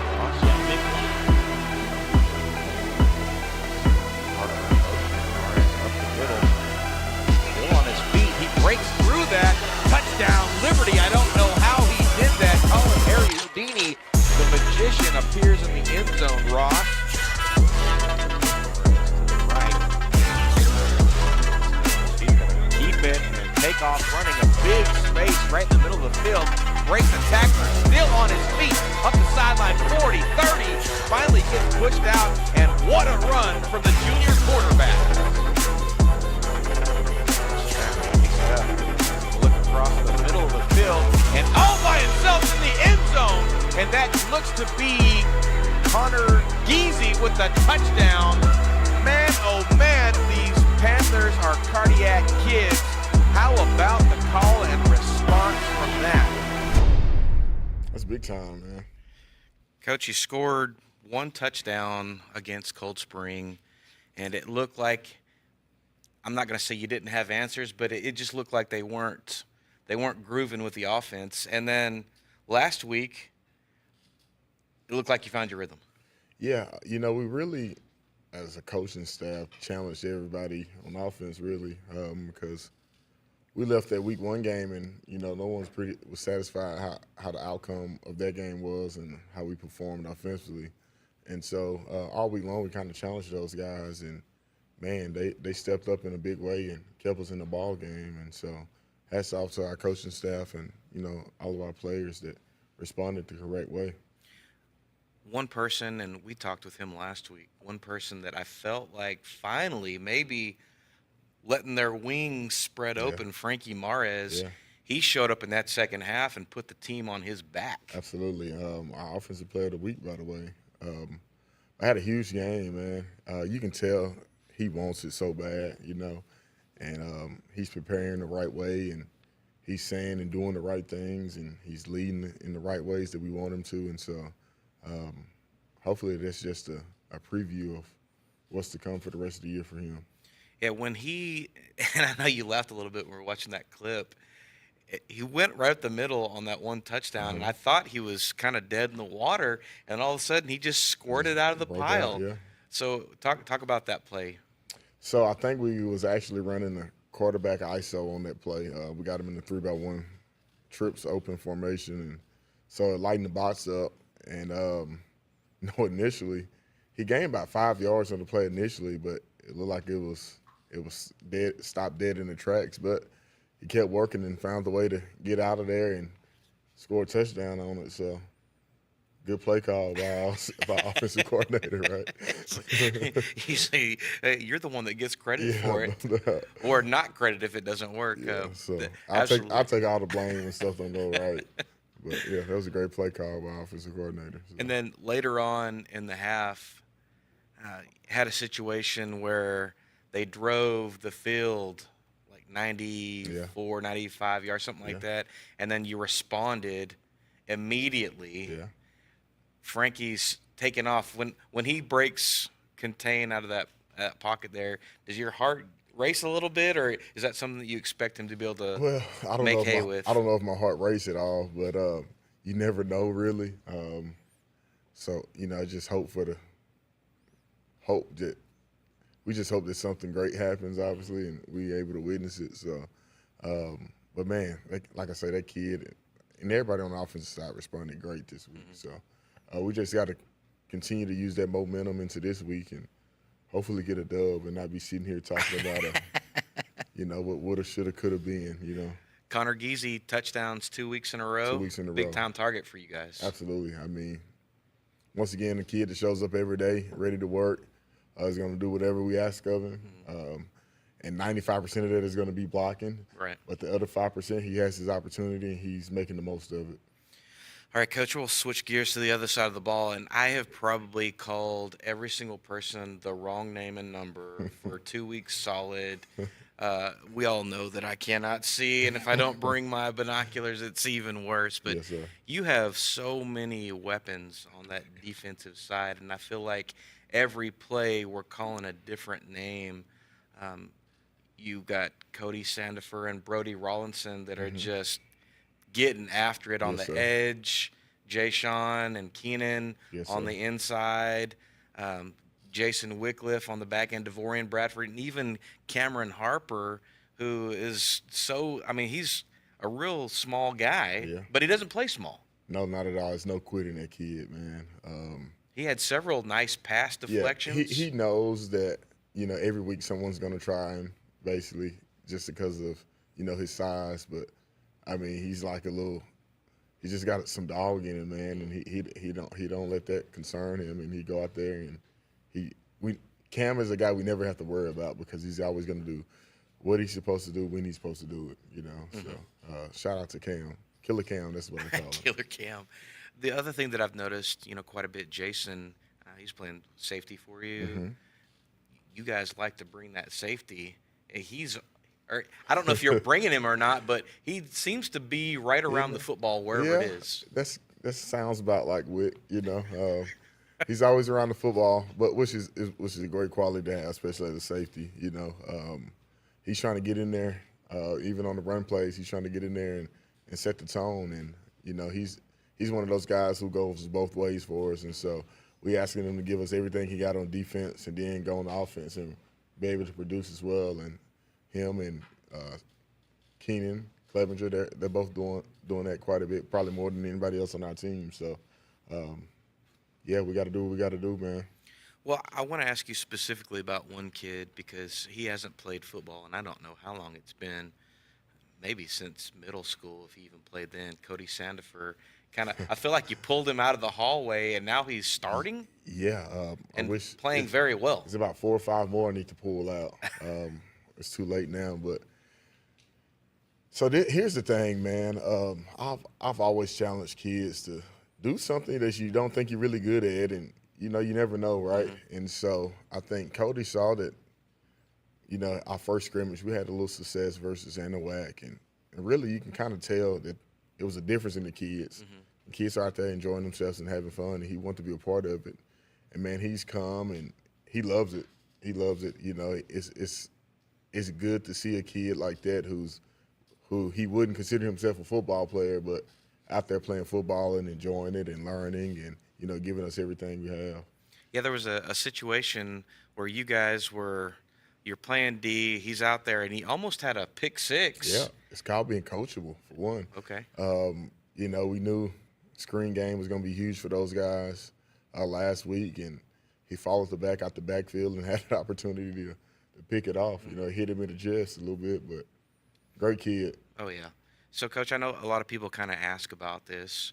Liberty, for as long as I've been here, 15 years, there have been some pockets of years where we've had some just monster-sized kids, and then there have been other years like we're kind of in right now, don't have really big kids. They're not small or anything, but they're about that medium size. Yes, sir. We don't have super blazing speed. So as a defensive coach, how do you instill in them that, as you called it, that dog mentality, that pack mentality? Well, it no matter how big you are, how small you are, obviously everybody want to be big. But at the end of the day, it's about executing and having a belief in yourself and in your teammates. And when you can do those things, you give yourself a chance every week. And I think our entire team, from offense to defense and even special teams, those guys know that they have a belief in themselves. And, we still trying to get over that hump where we practice the right way every day, but it's becoming more consistent than what it has been. And so, hopefully we reap some of those benefits from us doing the things that we're supposed to do and get us a win. Right. All right, Coach, we should be in the middle of a nice game against East Chambers. Yes, sir. Final non-district tune-up before Yes, we sir. start district in 2 weeks. Going to be moving into the bye week. As we move into the bye week, what are you looking to get back, to improve on before we start district? We want to get healthy for sure. We still got – you look at our defense, and it's like 4 or 5 kids out there with broken thumbs right now, And so we want to get healthy. That's always a huge one as we get into district. But we also want to build a little confidence. And, I think our kids felt like they should have won the first 2 games. We get to go against the East Chambers team this week that is very well coached, probably the most well coached team we've seen so far. And it's going to be a real challenge for us to be disciplined and do what we've been coached and taught to do, and coming out on the other side of it this week. Yeah, Coach Sutherland has been there. Absolutely. He's been there a while now. Absolutely. They always and we've had some good games against them the last couple of years. Well, I'm tired of knocking at the door. Okay, well, hopefully this is the week that we open it, and then for sure in 2 weeks we open up district at home, homecoming. Yes, sir. And This it is will be Huffman. So that's always No a doubt. chore. No doubt. I mean, they, not to look ahead or anything, but they've coming off, I think, 2-0 start so far, and they're feeling pretty good over there. So got a couple weeks to prepare for them and give it all we got versus homecoming. Awesome, Coach. Well, good luck moving forward. We'll see you. I guess we will see you on the bye week Yes, for sir. a show. You've been watching the halftime show. We're here in Winnie, Texas for the final tune-up. Coming up next, second half action. We'll see you next time.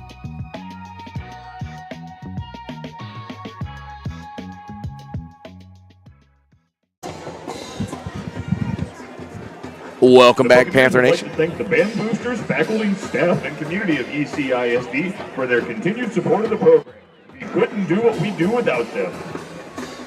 Welcome back, Panther Nation. You are listening to Liberty Panther football, the Liberty Panther Sports Network. Joe Roberts, Ross Norwood. After a half of action, the Liberty Panthers trail the East Chambers Buccaneers 28-7. As we get ready to start the second half, third quarter, and your Liberty Panthers will be receiving the second half kickoff. And man, it has been a pretty wild first half. East Chambers scoring twice in the first quarter, twice in the second quarter, and Liberty getting on the board finally at the 140 mark in the second quarter. 54-yard touchdown strike from Mares to Wycliffe. So far, Ross, the Liberty Panther team really been beset by uncharacteristic miscues, and East Chambers has taken advantage of each one of those miscues. You do have to give the East Chambers ball carriers some credit. I mean, there have been a number of plays they've made where they go into invisible when they get right to a tackler. I mean, they just disappear. And I'll tell you what didn't disappear earlier today. The Liberty Panther cross-country teams traveled down to Anahuac and really represented Liberty very well today. The varsity boys cross-country team taking first place overall. The varsity girls cross-country team also taking first place overall. And the JV boys team taking first place overall. Constance Jordan, the top overall runner for the varsity girls, she was first. And Kinley Brashear also placing first in the JV girls race. The JV team only had 4 runners today, so they did not place as a team. But had they had another one, they probably would have been the first place team as well. And it's one of the better days in Liberty cross country that I can remember in recent memory, Ross. You were telling me about that on the way out, and very impressive performance by your runners. And I know it has everything to do with your expert tutelage. Well, I'll lie to my friends and you lie to your friends, but we won't lie to each other. It had nothing to do with me. I would give credit mostly to Coach Casey Evans. She does all the grunt work, and I'm just out there social media. And social media work. Exactly. Just about ready to go. It is Aiden Reed on the near side. On the far side, it's going to be Jason Whitcliffe. They are now going to switch as Garcia will do the kicking. Ball teed up at the East Chambers 40. Garcia approaches the ball, swings the leg, sends this one on an angle over to the sideline. On the far side, it's fielded cleanly at the 30. On the return, Logan Fowler jets forward along the East Chambers sideline and out of bounds, and we'll see where that is spotted. That is going to be at the Liberty 40-yard line, so a 10-yard return there along the East Chambers sideline. The 1st and 10 Panthers at the 40. So far, Coach Harrison has done a good job going into the half in each of the previous 2 weeks and making adjustments, and we'll see if they've done an equally good job tonight as they start their first offensive possession. Frankie Mares has his squad in the backfield. It is Logan Fowler on Mares' right hip and Wilson on his left. It is a quarterback keeper. Shifting his feet across the line, straight forward is Mares, and he will get the ball to the Liberty 45-yard line.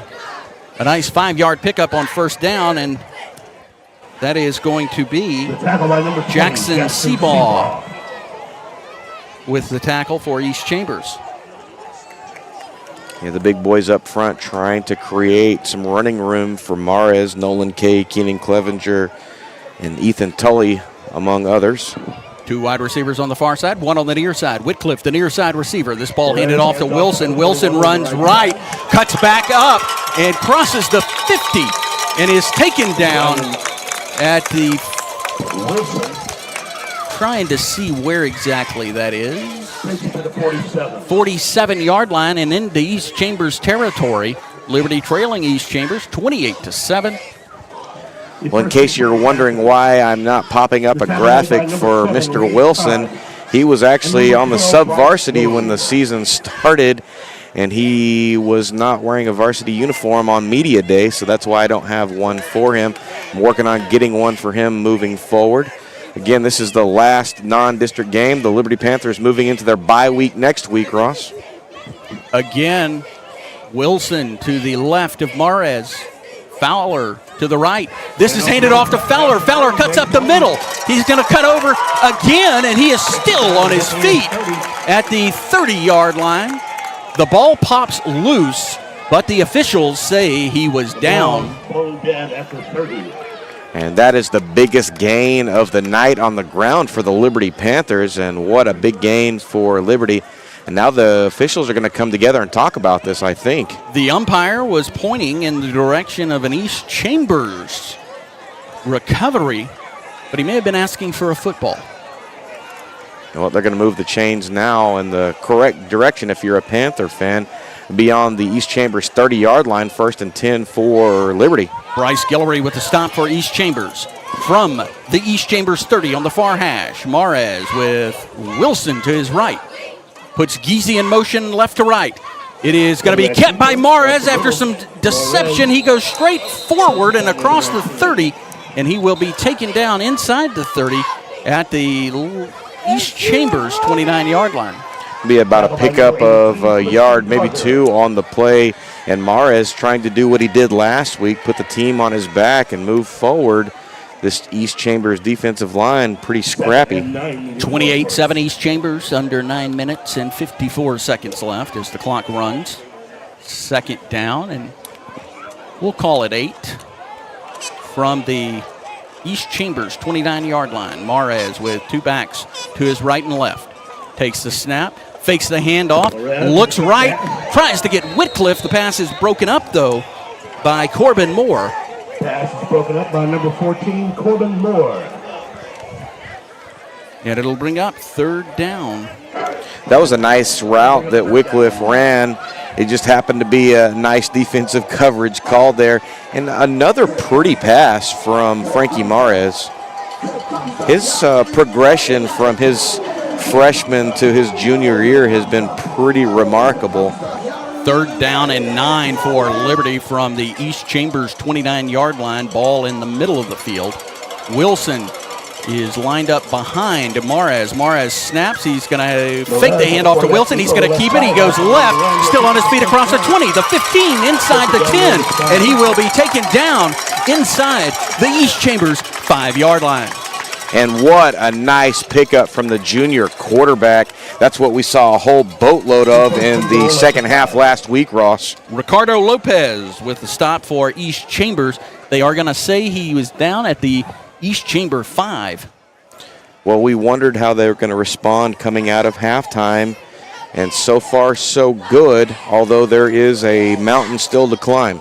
28-7 East Chambers in the shotgun, far hash mark. Mares hands it off to Fowler. Fowler pushes through the line, and he is going to be taken down at the East Chambers 1-yard line. Logan Fowler takes it down near the 1. Another nice run.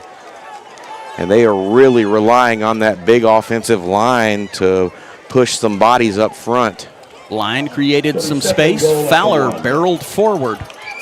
And the ball down at the 1-yard line. It is 2nd down and goal. Wilson. 3 wide receivers on the right side. Fowler fakes the handoff. Mares bounces out right and into the end zone, and Liberty is on the board again. It's 28-13, pending the extra point with 8:34 in the 3rd quarter. And that's exactly what we were looking to see. We do have an official timeout as there was a banged-up player. He is down in the East Chambers end zone, or in the end zone, getting helped up, an East Chambers player. He will jog off the field as Diego Diaz Ramirez comes on to attempt the extra point. It is 28-13 Liberty with 8:34 left in the 3rd quarter. Number 30, Ramirez.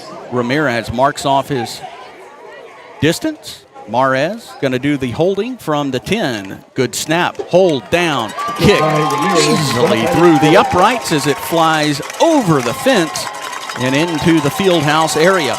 That makes it 28-14 on the Panther Sports Network, 8:34 in the 3rd quarter.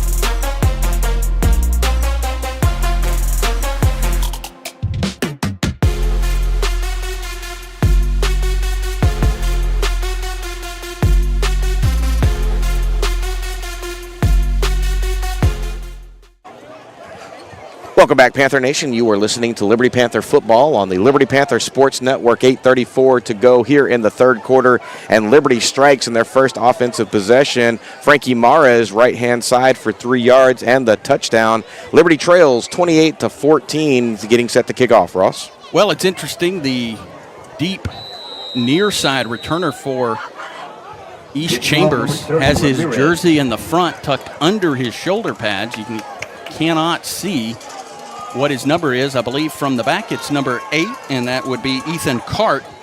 And on the far side, I'm not sure, but they are standing around the 10-yard line. Diego Diaz swings his leg. This ball angles towards the near sideline. It is caught by an East Chambers player. He dashes right. He is hit by a Panther, but stays on his feet, getting further over to the far side before being taken down at the the East Chambers 20-yard line. Well, they're pulling Cameron Harper off of him, but there was really a whole slew of Liberty Panthers that slowed the return man down.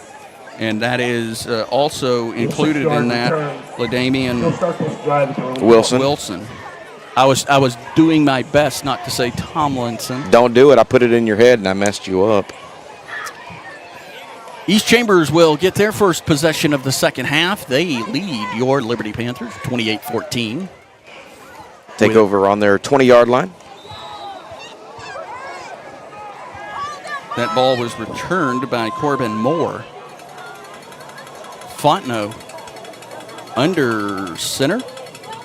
Gets the snap, hands it off to Jones. Jones along the right side, still on his feet. He is going to be stopped forward progress by the officials as a host of Panthers, Noah Aguilar, with the initial contact. A nice pickup for East Chambers. They lead Liberty 28-14 as the clock ticks under 8 minutes. There'll be a pickup of 7 yards on the carry, and they've kind of done that a lot tonight, coming right up the middle, getting a whole big chunk of yards. Their running backs really doing a good job of churning their feet. Ball from the East Chambers 27-yard line. Man in motion for East Chambers from right to left, a tight end. He gets down on the line. Ball snapped to Fontenot out of the shotgun, hands it off to Jones. Jones runs off the left tackle, stays on his feet. He's going to pick up the first down. Pepper Dubose with the stop as he is taken down. It'll be a first down. Where they spot this ball is still in question. It will be at the East Chambers 32-yard line. A nice run by Jones. 7 yards on the play. Yeah, I'm guessing he's going to give their district fits whenever he gets set loose in district action. Fontenot in the shotgun. Hands this ball off. He is going right. He's got the edge, still on his feet along the sideline before being knocked out of bounds at the 39-yard line of East Chambers. At Liberty going into their bye week next week, and then in 2 weeks they will have homecoming at Memorial Stadium, 7:30 p.m. kickoff. We'll be hosting the Hargrave Falcons of Huffman ISD, and that will also be the district opener for Coach Harrison and his squad of Panthers. Well, a little action along the far sideline as a couple of Liberty players drawing with some players on the East Chambers sideline. No harm, no foul, as the coaches for East Chambers and the officials were right there to break it up. In at quarterback for the Bucs is number 3, KJ Fontenot. KJ Fontenot, the quarterback for East Chambers. He is in the shotgun. Brasso in the backfield. Brasso in the backfield, going in motion, the tight end from left to right. Ball on the far hash. Brasso takes the handoff, goes straight forward. He's on his feet. He skips a couple of Panthers. He's still on his feet along the sideline. He's across the 15, 10, 5, and touchdown East Chambers as Tatum Brasso into the end zone. That ball going from the East Chambers 38-yard line, 61 yards. For Brasso. Another one of those situations, just like the last touchdown they scored in the second quarter. It looked like he had gotten bottled up and stopped a number of times, and he was just able to find a way to get out of the grasp of a number of Panthers. Kicking the extra point attempt, Garcia. This ball is wobbly, but through the uprights. Garcia's kick. And the extra point is good, but wait, there is a flag thrown by the head linesman inside the 5-yard line. So we will see what the flag is all about. Bucks up by 21. And it is 35-14 as we wait for the call on the flag, and we're not going to go to break. Sorry, Joe. I know. No, we'll stay right here. Really trying to get out faster, but I failed on that one. Both teams leaving the playing field. Offsides. And it will be an offside penalty against Liberty. That penalty is declined. The extra point is good. And it is 35-14 after Tatum Brasso dashed 61 yards along the East Chambers sideline. 6:05 in the third quarter. Liberty started the half with the ball. They put 7 points on the board, but East Chambers answering on their first possession of the second half. Couldn't have said it better myself, Ross. Don't delude yourself. You could have said it better. Well, perhaps I could have.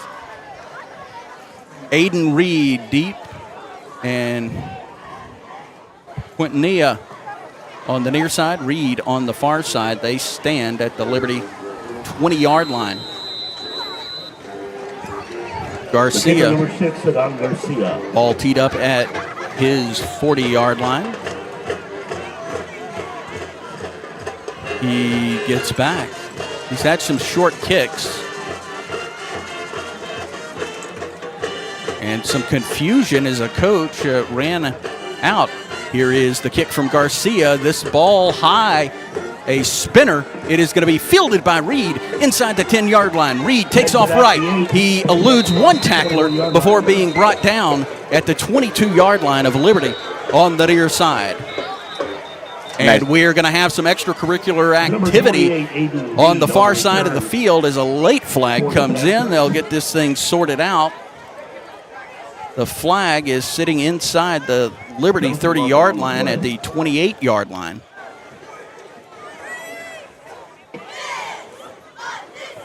And the referees, or the officials, are going to consult with the referee. And then the referee will enlighten us on what those flags are about. 5:59.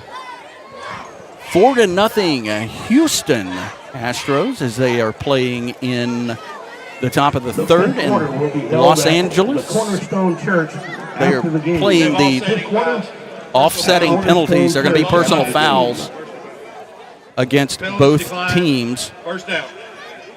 So no yardage marked off, no markage yarded off. Don't confuse me by saying that, Ross. Anyway, the Astros on the road playing the Los Angeles Angels of Anaheim, Orange County. Or whatever other name you can come up with. It just depends on the year. 5:59 in the third quarter. Liberty trailing East Chambers 35-14, and Liberty will start their drive from the East Chambers 21-yard line. This ball's going to be handed off to Wilson. Wilson darts right. He is on his feet as he tries to cross the line of scrimmage before being taken down, being forced out of bounds, and we'll see where they mark this one. It is going to be a pickup as that yard marker moves up, and we're going to have time called by the referee.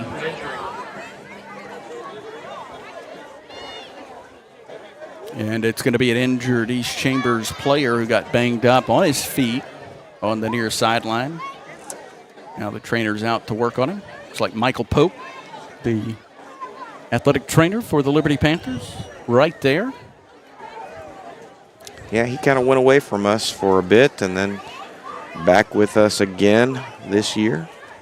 Nice. Wilson gets that ball up to the Liberty 29-yard line. No, excuse me, 24-yard line. I was thinking that's not that big of a pickup. Bring up second down and long for the Panthers when they move out of this little business with the injured player. cheerleaders getting the Liberty crowd fired up here. A big crowd on hand that traveled to East Chambers. It's a good home game if you're going to pick one home game. A good road game if you're going to pick one road game to attend this year. Quick jaunt over. Ball is going to be on the near hash mark at the Liberty 24-yard line. Your Liberty Panthers trail East Chambers 35-14 with 5:41. This ball is snapped. It is going to be kept by the quarterback, Mares. Mares is going to barrel forward, and he is going to get close to a first down. He won't get there, but that ball will be marked at the 28-yard line of Liberty. Crowd around couldn't quite see where that one was going. It'll be third down for the Panthers from the 28-yard line. Mares fakes the handoff, looks left, looking for an open man. He is going to pull it down and run as he goes parallel and tries to get across, and he is knocked out of bounds. There is a skirmish along the far sideline, the East Chambers sideline, as everybody comes running over. There is a penalty marker inside the 30-yard line, and this one will have to be sorted out as a pretty hard hit along that East Chambers sideline on Mares. Now the penalty marker is also could be in the holding realm. The play, dead ball, personal foul on the offense. Number 10, 15 yards from the end of the run, still third down. And that is an unfortunate penalty, a personal foul after the play going against Liberty. They call that on number 10, Jason Wycliffe. So what looked to be close to a first down pickup is now going to track back to a really long third down situation. An extremely long third down situation. The referee walking over to talk to Joe Slack to get an explanation of why there was a penalty flag thrown on that. So a third and short goes to third and long as the ball moves all the way back. Still waiting for the down box to kind of get where they're going to get. Well, so they were figure out. The down box was waiting on the football. The football is going to be placed at the 13-yard line of Liberty all the way back to the 13. And it'll be third and 23 with 5:04 in the third quarter left to play. 35-14 East Chambers. Yeah, Liberty not needing that. They started out so beautifully on their first drive with the touchdown and then almost immediately got scored on again and trying to sort themselves out. And those are the kind of miscues that I know Coach Harrison is trying to cut down on as they head into the bye week. And we are going to have some personnel movements. Well, that's going to be that would be a dead ball loss of down on that. Is what that's going to be. Well, the play had concluded, right. The third down play, so it does bring up fourth down. And now Diego Diaz-Ramirez will have to stand pretty close to his own end zone. Yeah, but if he's not in it, he'll be. Well, he may actually be in it. He is. He has his toes on the goal line. Well, no, now his heels on the goal line. Two men back. Diaz kicks this one off his foot and straight in the air. It is going to take a Liberty bounce as it hits inside the 40, and the Liberty will kill the ball at the 46-yard line. So a good bounce as that one off his foot and straight up. Yeah, he shanked it just right to get that little spin on it to let it go. And, man, that could have been awful. East Chambers will start their drive with a 35-14 lead, 4:49 remaining in the third quarter. They'll start it from the 46-yard line, Joe. Yeah, this Liberty Panther defense trying to figure out how to stop this tandem of the two-headed monster that the Buccaneers have in the backfield, not to mention their quarterback has been pretty darn good himself. Fontenot and at quarterback. Jones lined up behind 2 wide receivers on the far side. This ball handed off to Jones. Jones runs right into Jason Godfrey. Oh, that for a loss. That was really nice. Godfrey went to work right there and just bullied his way through that offensive lineman. And for perhaps the first time tonight, really exerted his dominance through the middle. Really beautiful play from Jason. Jason turning himself into an immovable force. It'll bring up second down after a loss of 2. East Chambers still working along the near hash mark. Jones still in the backfield. This ball is pitched back to Jones. Jones trying to get across the line of scrimmage. He has to cut back to the left. He's got room. He's still on his feet. He's across the 30, the 25, 20, 15, 10. Gets tangled up at the 5, stays on his feet, and he's going to be brought down at the Liberty 1-yard line. There are no flags on the play. Well, Ross, what you can't see is sort of a microcosm of what's been happening all night defensively for the Panthers. Almost every single time they have been there to make the play, they just have not been able to hang on to the ball carrier. Ryan Hessler making the stop for the Panthers, a touchdown-saving stop. East Chambers with the ball at the Liberty 1-yard line after a 59-yard pickup by Kobe Jones. Jones and Caesar, is that number 4? Yes. Yeah, those two have just really kind of had their way tonight offensively. 2 wide receivers far for East Chambers. Jones takes the handoff, stands up straight, and tries to barrel forward. No indication, but it does look as if he maybe lost a yard there. Yeah, Jason and Keenan Clevenger right there in the middle, and they were able to stop him from getting through it. Looked like he was just going to walk in, and then all of a sudden the gap closed. Big boys up the middle for Liberty. And that ball was pushed back a yard. 2nd and goal from the 2-yard line. Mason Jordan in the middle as well. Ball in the middle of the field. Tight set for East Chambers. Fontenot moves in under center. Jones standing right behind him. And we have a late whistle. And the East Chambers coaching staff not happy about something they see. And they're going to call a timeout. We'll take it with them. 35-14, 2:41 in the 3rd quarter. East Chambers with the lead.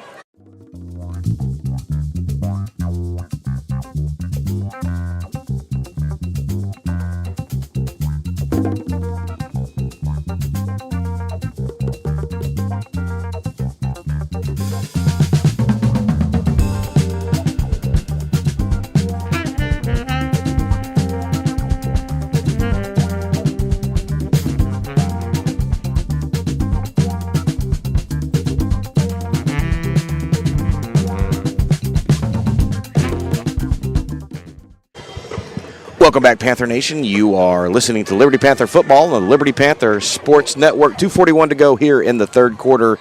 Liberty trails East Chambers 35-14. Ross.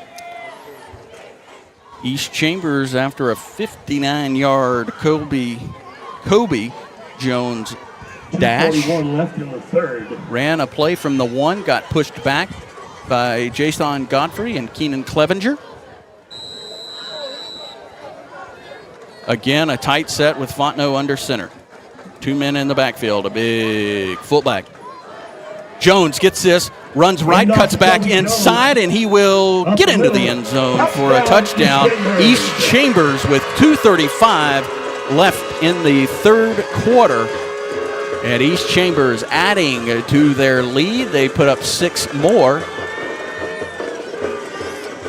We'll take the score to 41. Waiting on the point after attempt. Garcia with the extra point attempt. He is perfect on the night. Kicking it into the south end zone, and this ball skips through, and it makes it 42-14. East Chambers 2:35. We'll be back after this.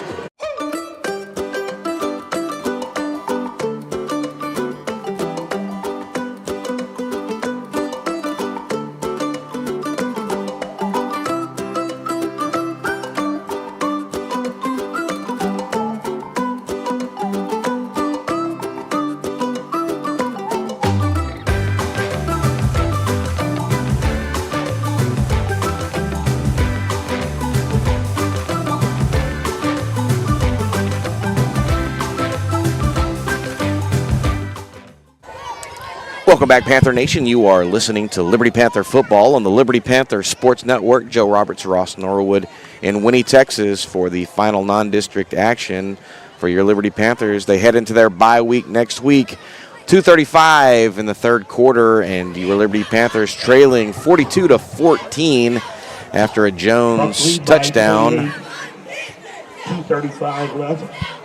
Quintanilla, the far return man.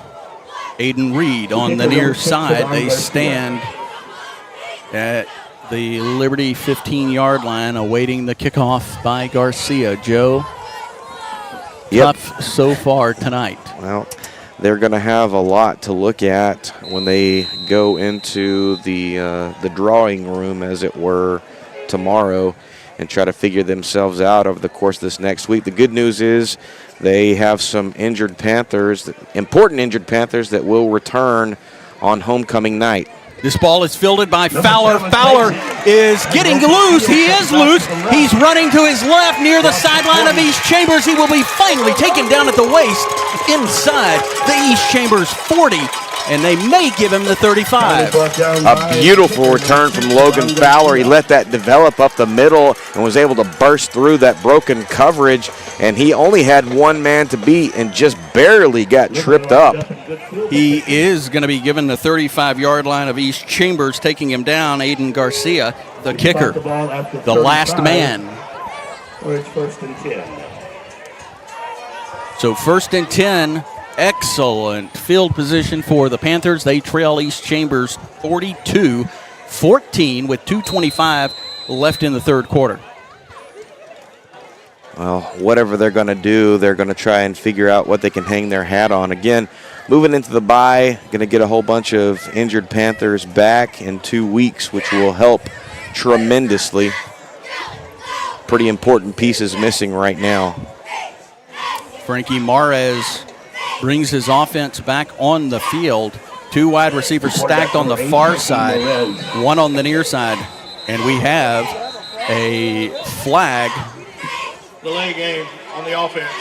And it is going to be a delay of game, and I'm not sure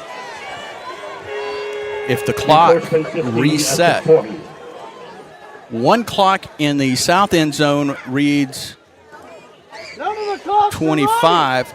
So it'll be a 5-yard mark-off for Liberty as that ball goes back to the East Chambers 40. Mares flanked by Wilson on his left and Fowler on his right. Mares rolls, options this ball off to Wilson. He spins around as he is hit, and he is going to get back to the 40.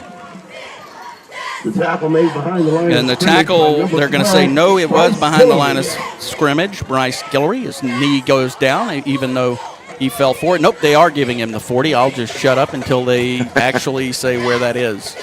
Well, the Buccaneer defense did a great job of stringing that out, and Mares really didn't have a whole bunch to do there.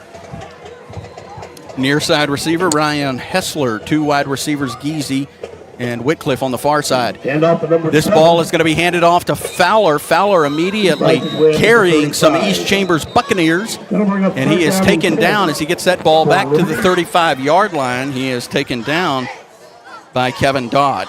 He did a good job of getting right on the back hip of Carlos Rubio and trying to find him for a 5 or 6 yard pickup.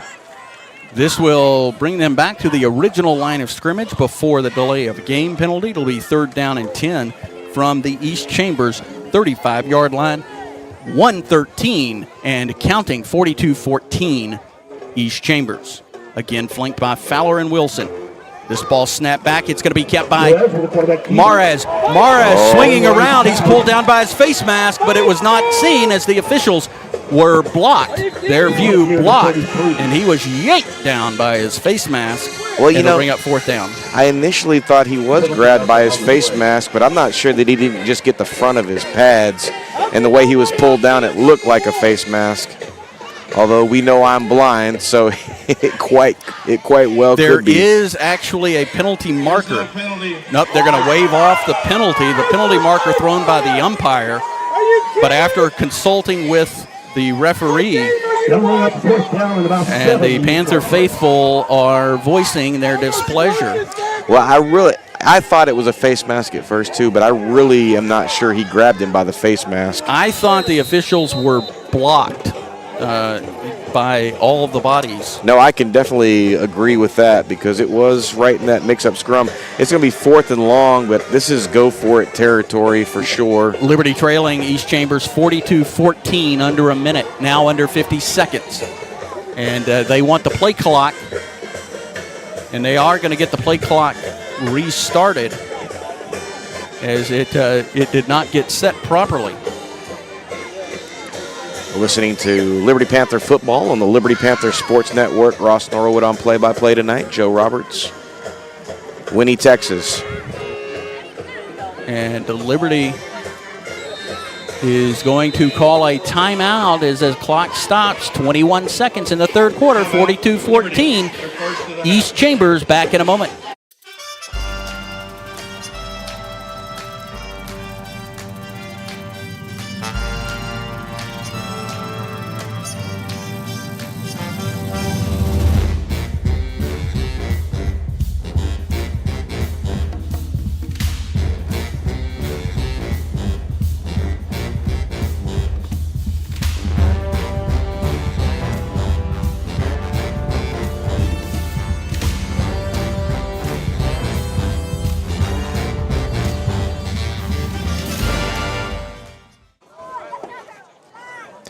Welcome back, Panther Nation. You are listening to Liberty Panther football on the Liberty Panther Sports Network. 21 seconds to go here in the third quarter. Liberty trailing 42-14, facing a 4th and long in Buccaneer territory, and it is definitely go-for-it time here. It's going to be it appears to be max protect unless they shift some players around. Yeezy and Balk, the far side receivers. Hessler on the near side. This ball snapped. Mares gets the ball, keeps it. He is on his feet as he's across the 15. He is going to be tackled from behind inside the 5-yard line. No flags on the play. It'll be a big 4th down conversion for the Panthers as Mares scampers all the way down to the East Chambers 1. Oh, talk about a big 4th down conversion. We're talking about almost 40 yards on the pickup and putting them in 1st and goal at the 1-yard line. And that's a nice little recipe for success, and that's going to do it for the third quarter, Ross. 42-14 with one more quarter to play. East Chambers with the lead. Back for the fourth quarter in a moment.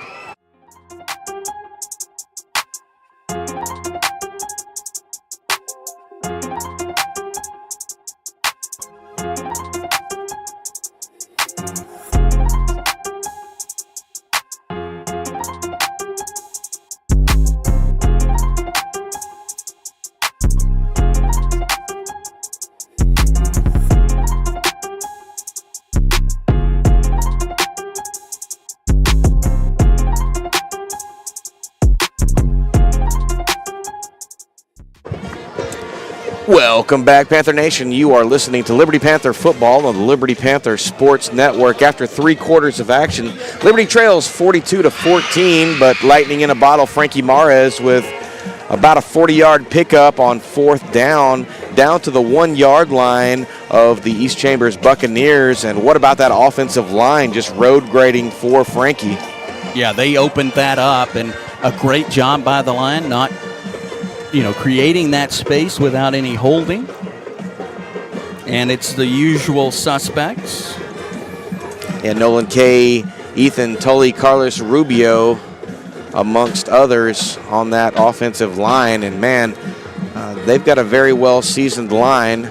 May not seem like it tonight, but I expect that they're going to get this thing corrected coming into their off week here next week, as they get set to open up district play on September 27th.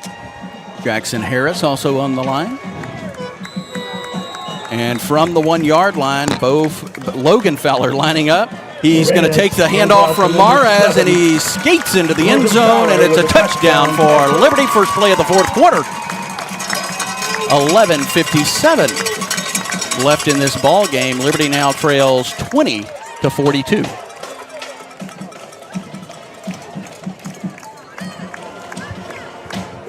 The Spirit ladies running down with the Panther flag and the LP flag. Running down the track and now back the way they came. Start of the fourth quarter, the band is back. Diego Diaz boots this one right through the uprights. It's still going, and it is good. Oh, no good. It looked as if it did, but it must have sliced. East Chambers 42. Well, Joe, that was an unfortunate call by me. 42-20, East Chambers, back in a moment.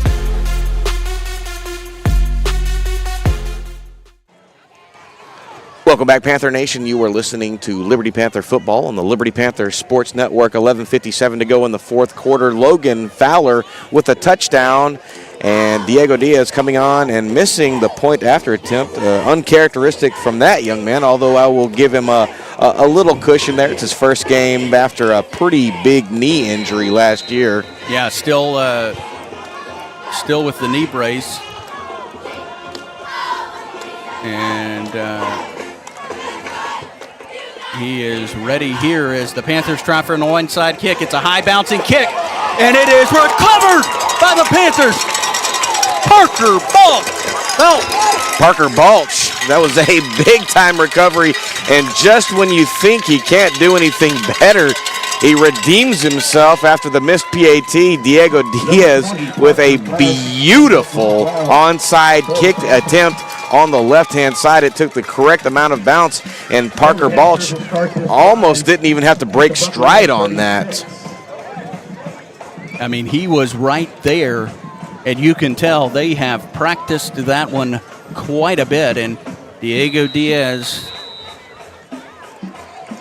has shown the ability for the onside kick in his career. Well, he's definitely a difference maker for them on special teams. Diaz Ramirez.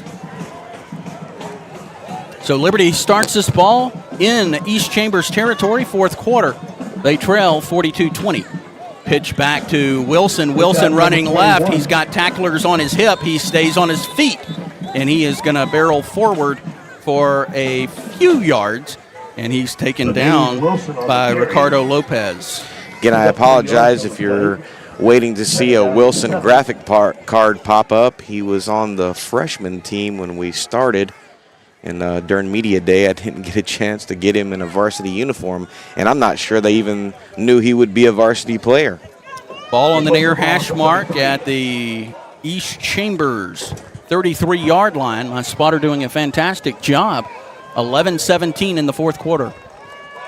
Mares tries to pitch back. He keeps it. He stays on his feet, spins around, and he is going to get a pickup on that one of a couple of yards as he works his way down to the Liberty 28-yard line, it appears. Third down and 2. Third and 2, 42-20. East Chambers 10:52. Liberty scoring their touchdown, then recovering a Diego Diaz Ramirez onside kick. Parker Balch. Mares with Wilson on his left, Fowler on his right. Takes the snap. He's going to keep this one. Jukes around a little bit. Comes across the line. He'll have the first down, and he will be taken down as his forward progress stopped. And he works his way down to the 21-yard line, I believe, Joe. And more importantly, he's going to move the chains for the first down pickup. I cannot tell. 21, 22. First and 10 Liberty And the umpire is indicating a timeout. And we will see if it's East Chambers. It does appear to be. Well, it's going to be an official's timeout. There is an injured East Chambers player down on a knee. Let's go check out the Astros while we're waiting on that. 4-3 at the end of the fourth inning against the Angels. Yeah, they scoring 3 in the bottom of the 4. In this game, 10:02 as the clock stopped for an injury timeout. East Chambers player rattled. 42-20, Liberty is trailing East Chambers. I bet you thought I was going to say Liberty. I'll be honest with you, I don't try to predict what you're going to say because I'm never sure what you're going to say. Homecoming coming up in 2 weeks. Memorial Stadium, 7:30 p.m. kickoff. That's the next time that you will see us, or hear us, rather. Ball is at the East Chambers 22-yard line. Mares hands off to Fowler. Fowler jets to his left, trying to get across the line of scrimmage. And we will see where they mark this one. And they're going to say no gain. Fowler not quite able to get the edge. Well, he hit the spot pretty fast. East Chambers did a nice job of flowing to the right and just kind of shutting that off quickly. Aiden Baker with a stop for East Chambers. Clock continues to roll. It's 9:24 in the fourth quarter. 42-20 East Chambers. Mares with a back on each hip in the shotgun. Low snap fielded by Mares. Mares picks it up. He jets along. He is going to get a big pickup there on second down. He will get down to, we'll see exactly where they're going to spot this one. It's going to be enough for a first down, indicating the head linesman. Yeah, man, and I think that was maybe a busted play there. The defensive coverage kind of overran that, and he just saw that opening and just exploited that. You know, Joe, I was trying to figure that out, and I'm not real sure that did look like a busted play, but it looked too good of a busted play. Well, whether it was busted or not, it was nice. Ball snap. Mares going to keep it. Cuts right and then back left, and he may get back to the original line of scrimmage, but looking at the mark here, it does appear he lost a yard as he goes from the 11 to the 12-yard line of East Chambers. And number 12, Bryce Guillory. Bryce Guillory, one of the East Chambers players in on the stop. 8:32, fourth quarter. Liberty trails East Chambers 42-20. Thank you for joining us on the Panther Sportz Network. Ross Norwood, Joe Roberts. Back in the shotgun. Another low snap. This ball handed to Wilson. Wilson cuts right, and he is going to be hit behind the line as he tried to get the edge on the far side. And it's having a real hard time getting the outside edge against the Buccaneer defense. The clock will continue to roll under 8 minutes, and it'll be third down and about 12 yards, Joe. Yeah, I want to give a big shout out to our buddy Neil Thornton. Had some personal tragedy in his family this week, and want to let him know that we're thinking about him. I love you, buddy, and can't wait to see you again. Liberty comes back to the line. Third down and about 12 to go for the Panthers. Frankie Mares, shotgun. 2 wide receivers on the far, 1 on the near. Mares, a hard snap and a missile of a flag coming in from the back judge. And I am thinking maybe delay of game. Well, I'm not sure. This play clock has been an issue. Liberty is going to take a timeout with 7:17 left in this ball game. They trail East Chambers 42-20 on the Panther Sportz Network. Back in a moment.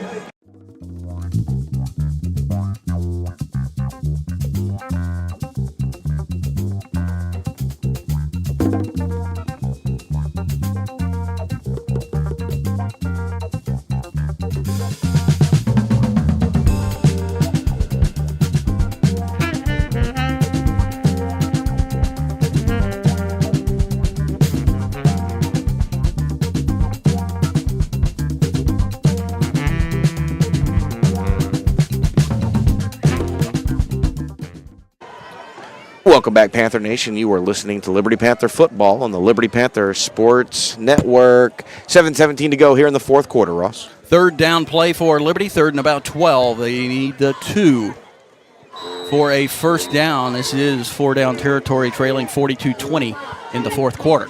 Snap for Mares. Mares looks downfield, throws to Geezy. Geezy falling down with the defender on his back, and he can't come up with it. A good effort by Geezy. And the coverage was by Corbin Moore, and that will bring up a fourth down, and they looks like they're going to send out the field goal unit. Yeah, I think it's important to get Diaz some time and get him some comfortability. That's not even a word. Get him comfortable with kicking field goals. If you are just joining us, Diego Diaz Ramirez making his first appearance in the 2024 campaign, had a terrible knee injury, I believe, during soccer season last year. No, it was before soccer season. Kick is up. It is high and through the uprights, and Diego Diaz has a field goal. Where, Joe? That is good. Was that kicked from the 12-yard line? And so that will be, we'll get the distance here, but 42-23, East Chambers, 7:08 left to play in this one on the Panther Sports Network. 42.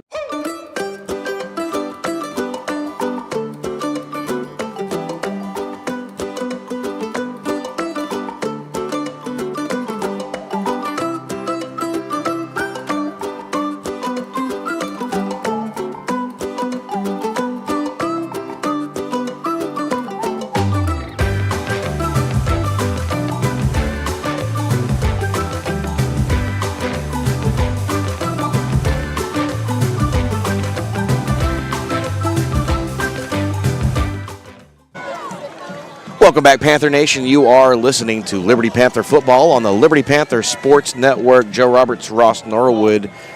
And at the 7:08 mark of the fourth quarter, Diego Diaz Ramirez with the 29-yard field goal to bring the Panthers to 23 points, still trailing East Chambers 42-23.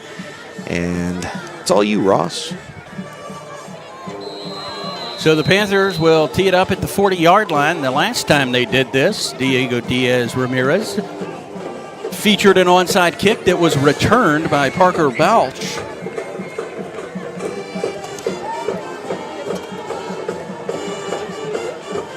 He is set again. And another onside kick. This one's laying closer to the ground, and this one is going to be fallen on at the 50-yard line by East Chambers. I want to thank our spotter this evening, Jose Becerra. Done a bang-up job for Ross and I think we've hardly said anything wrong tonight, at least as far as identifying people. It sure has been better because of him. Well, I tell you what, these audio-only broadcasts allow us to make some mistakes that no one will know about. We do promise there is a football game happening. We're not just sitting in a room with piped-in crowd noise. Well, that's true. That is true. 7:06 in the fourth quarter. East Chambers with the ball at midfield on the near hash mark with a 42-23 lead. Fontenot, the quarterback for East Chambers, in the shotgun formation, one man behind. He's going to hand this ball off, going straight forward and right into Liberty defensive line. He will not pick up a yard. He'll remain at the 50-yard line on the first down run. Under 7 minutes left to play. A helmet coming off for an East Chambers player. He'll have to come out. A big Keenan Clevenger right there in the middle of that. Be a loss on the play of about a yard. 42-23 East Chambers. 6:34 and counting in the fourth quarter. East Chambers jumping out to a 14-0 lead in the first quarter. They added 2 more in the second. Liberty picking up a touchdown in the first quarter. Second quarter. There you go, the other first quarter. Got a new quarterback, Caesar. Nope, no, there's Fontenot. Caesar to his left. Fontenot rolls left, throws high. The receiver has it at the 50, pulls it down, runs forward and along the sideline before stepping out of bounds. Be Cameron Harper out there to push him out of bounds. I think we stopped just short of a first down. Going to be in Panther territory again. Gerald Smith with the reception for East Chambers. Be 3rd and 3. Third down, 3. Clock runs under 5 minutes and 40 seconds. Liberty trails 42-23 to East Chambers. East Chambers with the ball in Liberty territory at the Liberty 42-yard line. Fontenot, the quarterback, looking over. He has a back behind him and to his right. He is going to hand this ball off to Jones. Jones cuts through traffic. He's still on his feet as he eludes the tackle, and he is going to get all the way down to the 30-yard line, and a late flag coming in from the head linesman on the near side. Be Scotty Gilmore in there with the stop for the Panthers. And we're going to have a dead ball against Liberty. It is the 3rd personal foul on the Liberty Panthers, dead ball personal foul. It is the 2nd that was accepted. The first one, offsetting because they threw them on both teams, but a big 15-yard mark off as he had been stopped before picking up a first down. That will move the chains.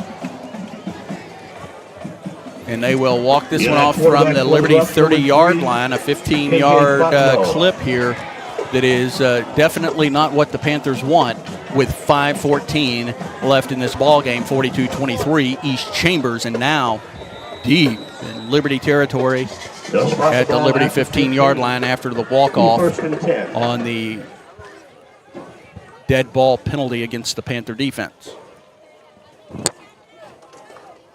Clock is wound again, now under 5 minutes. Fontenot, low snap, hands it off to Jones. Jones bounces left. He is going to get close to getting across the line of scrimmage, but the head linesman now is going to say he actually lost a couple of yards. Yeah, Jay-Sean Godfrey one more time just ate him up right there at the line of scrimmage and just ripped him down backwards. Godfrey has to come off. His helmet popped off. Under 4 minutes and 30 seconds. East Chambers in no way in a hurry as they have a 42-23 lead with 4:21 and counting over the Liberty Panthers. 4-3 Astros. That game in the top of the 6th inning. Fontenot moves under center. And a handoff to the ball carrier who bounces right, tries to get across the line, and he will lose a yard as he is pushed back to the Liberty 19-yard line. Yeah, surprise, surprise. Keenan Clevenger again in on that. Number 22, Ryan Monk there as well.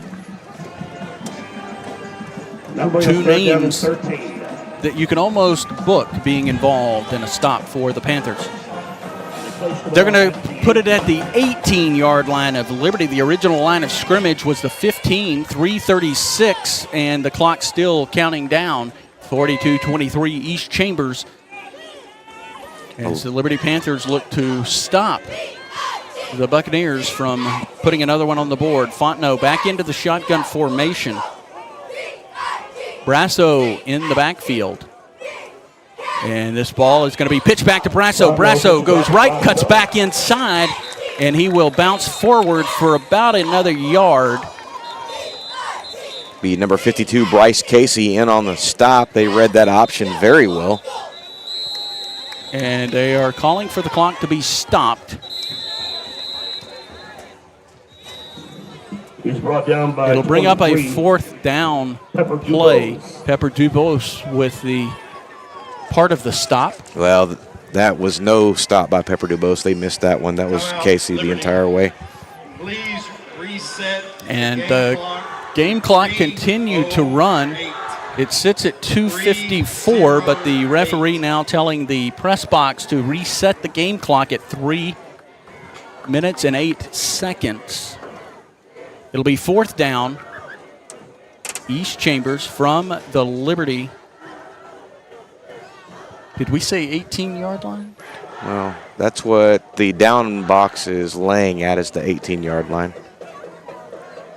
The operator of that said down box is missing. Well, on a timeout, you can take whatever rest you can take right there. Again, we will be back in action in 2 weeks. Jose Becerra, our spotter, doing a great job for us. The Liberty Panthers hosting the Hargrave Falcons of Huffman on September 27th.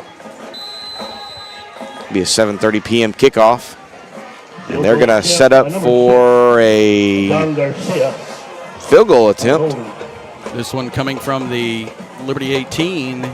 Snap is back. The hold is down, and it doinks off the left upright. It is incomplete, so the Panthers will take over with 2:58 left in this ball game, although the clock's still running. That was a 35-yard attempt, and it definitely had the distance. I'm thinking maybe instead of the down box operator being missing, the clock operator is missing, as this clock continues to run even though it should be stopped with the turnover. Although I don't see any, with the 42-23 lead by East Chambers. Now the coaching staff pointing to the clock, and the head linesman going to try to kill the clock and go talk to the official. So for, I believe, the second or third play in a row, they've had some clock issues with it at continuing least to run. 40 seconds ran off before they made any look at the clock. And realistically at this point, that's probably not going to make any sort of difference, but it is a varsity game. Can't do that. Yeah, they're going to set the clock at 2:54. It had wound all the way down to 2:06. And Joe, as you and I can attest, it is not as easy as it looks to operate the scoreboard or the clock. Well, you know, especially when you're as goofy as the two of us are, that's a tall order, tall task. It is a Coen Brothers screwball comedy when we're in the press box operating a clock. You're probably right about that. 2:54. Mares is going to hand this off to Wilson. Wilson stops and then cuts left, and he is going to be taken down. He's going to pick up about a yard up to the Liberty 21-yard line. And all that for just about a 1-yard pickup. Been pretty impressed with this Buccaneer defense. They have swarmed very well all night long. Tall group, not a very big group on the line. No, but they got some speedsters out there, and that has really made a difference. Clock continues to run under 2 minutes and 20 seconds, a 42-23 East Chambers lead over your Liberty Panthers last district ball game, non-district ball game of the year. Mares in the shotgun with the back, Fowler to his left. Low snap, it gets down. Mares can't come up with it, but they're going to say, yes, he did. He was able to snatch it away from an East Chambers defender on the jump ball. They came in there hot, and it squirted behind him, and it looked like he was going to lose that ball. But fortunately able to recover it again, but that's going to be a massive loss as this clock continues to run under a minute 45 here in the fourth quarter, Ross. Joe, the ball now resting inside the Liberty 15-yard line at the Liberty 13-yard line, excuse me. Mares on third down in eternity. Wilson, the back to his left. Two wide receivers on the far, one on the near. Mares rolls left, looks downfield, lets it go, and incomplete. As going to be a the flag intended on receiver, that. Kevin Harper, was mugged. And there is a penalty marker down. It's going to be pass interference on East Chambers. And, boy, I tell you what, Harper better check his pockets because he probably doesn't have a wallet or phone anymore after that mugging. That one was pretty obvious and easy to call. Someone even as blind as I was. But how about Harper? Harper, who is basically being mauled by a defender, staying on his feet and getting a hand on that football. Yeah, he made a heck of a play. And Coach Harrison talked about him at the halftime show this week, and they call him Killer Cam. Just really impressed with that young man. And what he does with what he's been given. Well, there was a lot going on. I mean, it's one thing to do it. It's, still hard to do when you're in the middle of the field, but he's right along the Liberty sideline, 1:15 on the game clock in the fourth quarter, 42-23, as that will give Liberty a first down. Ball is going to be handed off to Wilson. Wilson trying to get the edge. He's got it. He cuts back inside along the far hash mark, still on his feet before being taken down at the Liberty 39-yard line. The head linesman says 40. That's a first down. The clock will stop momentarily. Liberty trailing East Chambers 42-23 in the fourth quarter. Well, take a breath, Ross. That was I was trying to get it out fast. that was pretty nice, man. So first down and 10, under a minute left to play.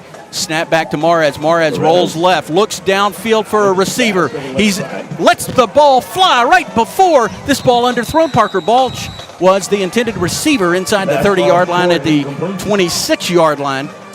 But Mares got the ball off just a little bit short as he had a hard time getting an open receiver. Well, he got flushed out of the pocket pretty quickly, and to his credit, was able to get out. Just didn't quite have time to get his feet set. And I still can't believe he threw it as far as he did. Yeah, off of 1 foot, he was able to get it released, and it was a close one. It wasn't underthrown by a mile, but it was underthrown a bit. 48 seconds left in this one. Liberty going to lose this one 42-23. It is second down and 10. Liberty from their own 40-yard line in the middle of the field. Snap back. Mares swing pass to Wilson on the left side. Wilson jets forward. He's across the 50, off a tackler, and out of bounds at about the 48-yard line. He's got the ball at the 48. And a first down, a nice run by Wilson. The first time he's really been able to bounce outside tonight.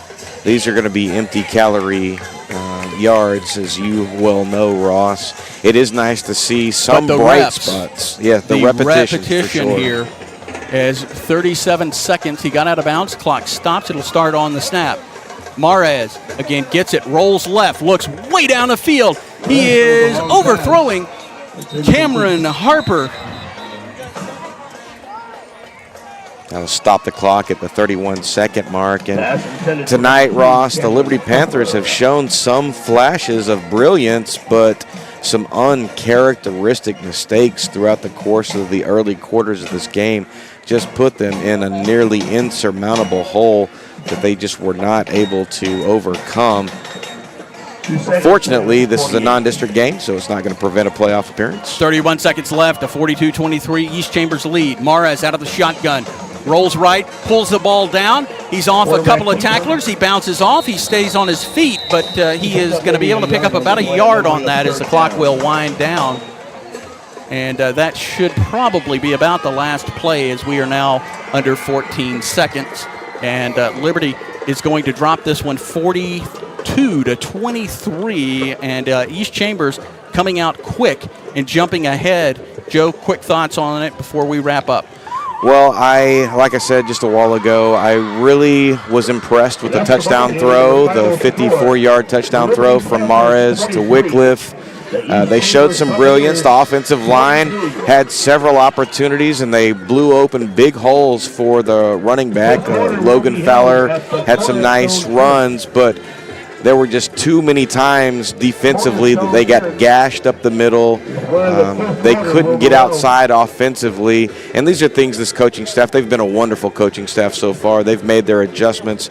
They're going to get some folks back that have not been able to participate so far because of injury. A much-needed break coming into this next week as they head into district opener in 2 weeks, Ross. Well, and not as bad. Sometimes you got to get punched in the mouth, and it's better to do it in non-district. The Panthers having some bright spots, as you said, Joe. One of the Achilles heels the last couple of years for the Panthers are personal fouls after the play. Those pop their head up a few times, 3 to be exact. And but the Panthers end up dropping this one 42-23. For Joe Roberts, our cast of characters, and my expert spotter, Jose Becerra, I'm Ross Norwood. We will talk to you in 2 weeks at home for homecoming. Have a wonderful weekend. Good night. Nolan, man in motion, and he's going to keep the ball over the right-hand side, following some blockers. Breaks free, 10, 5, touchdown, Panthers!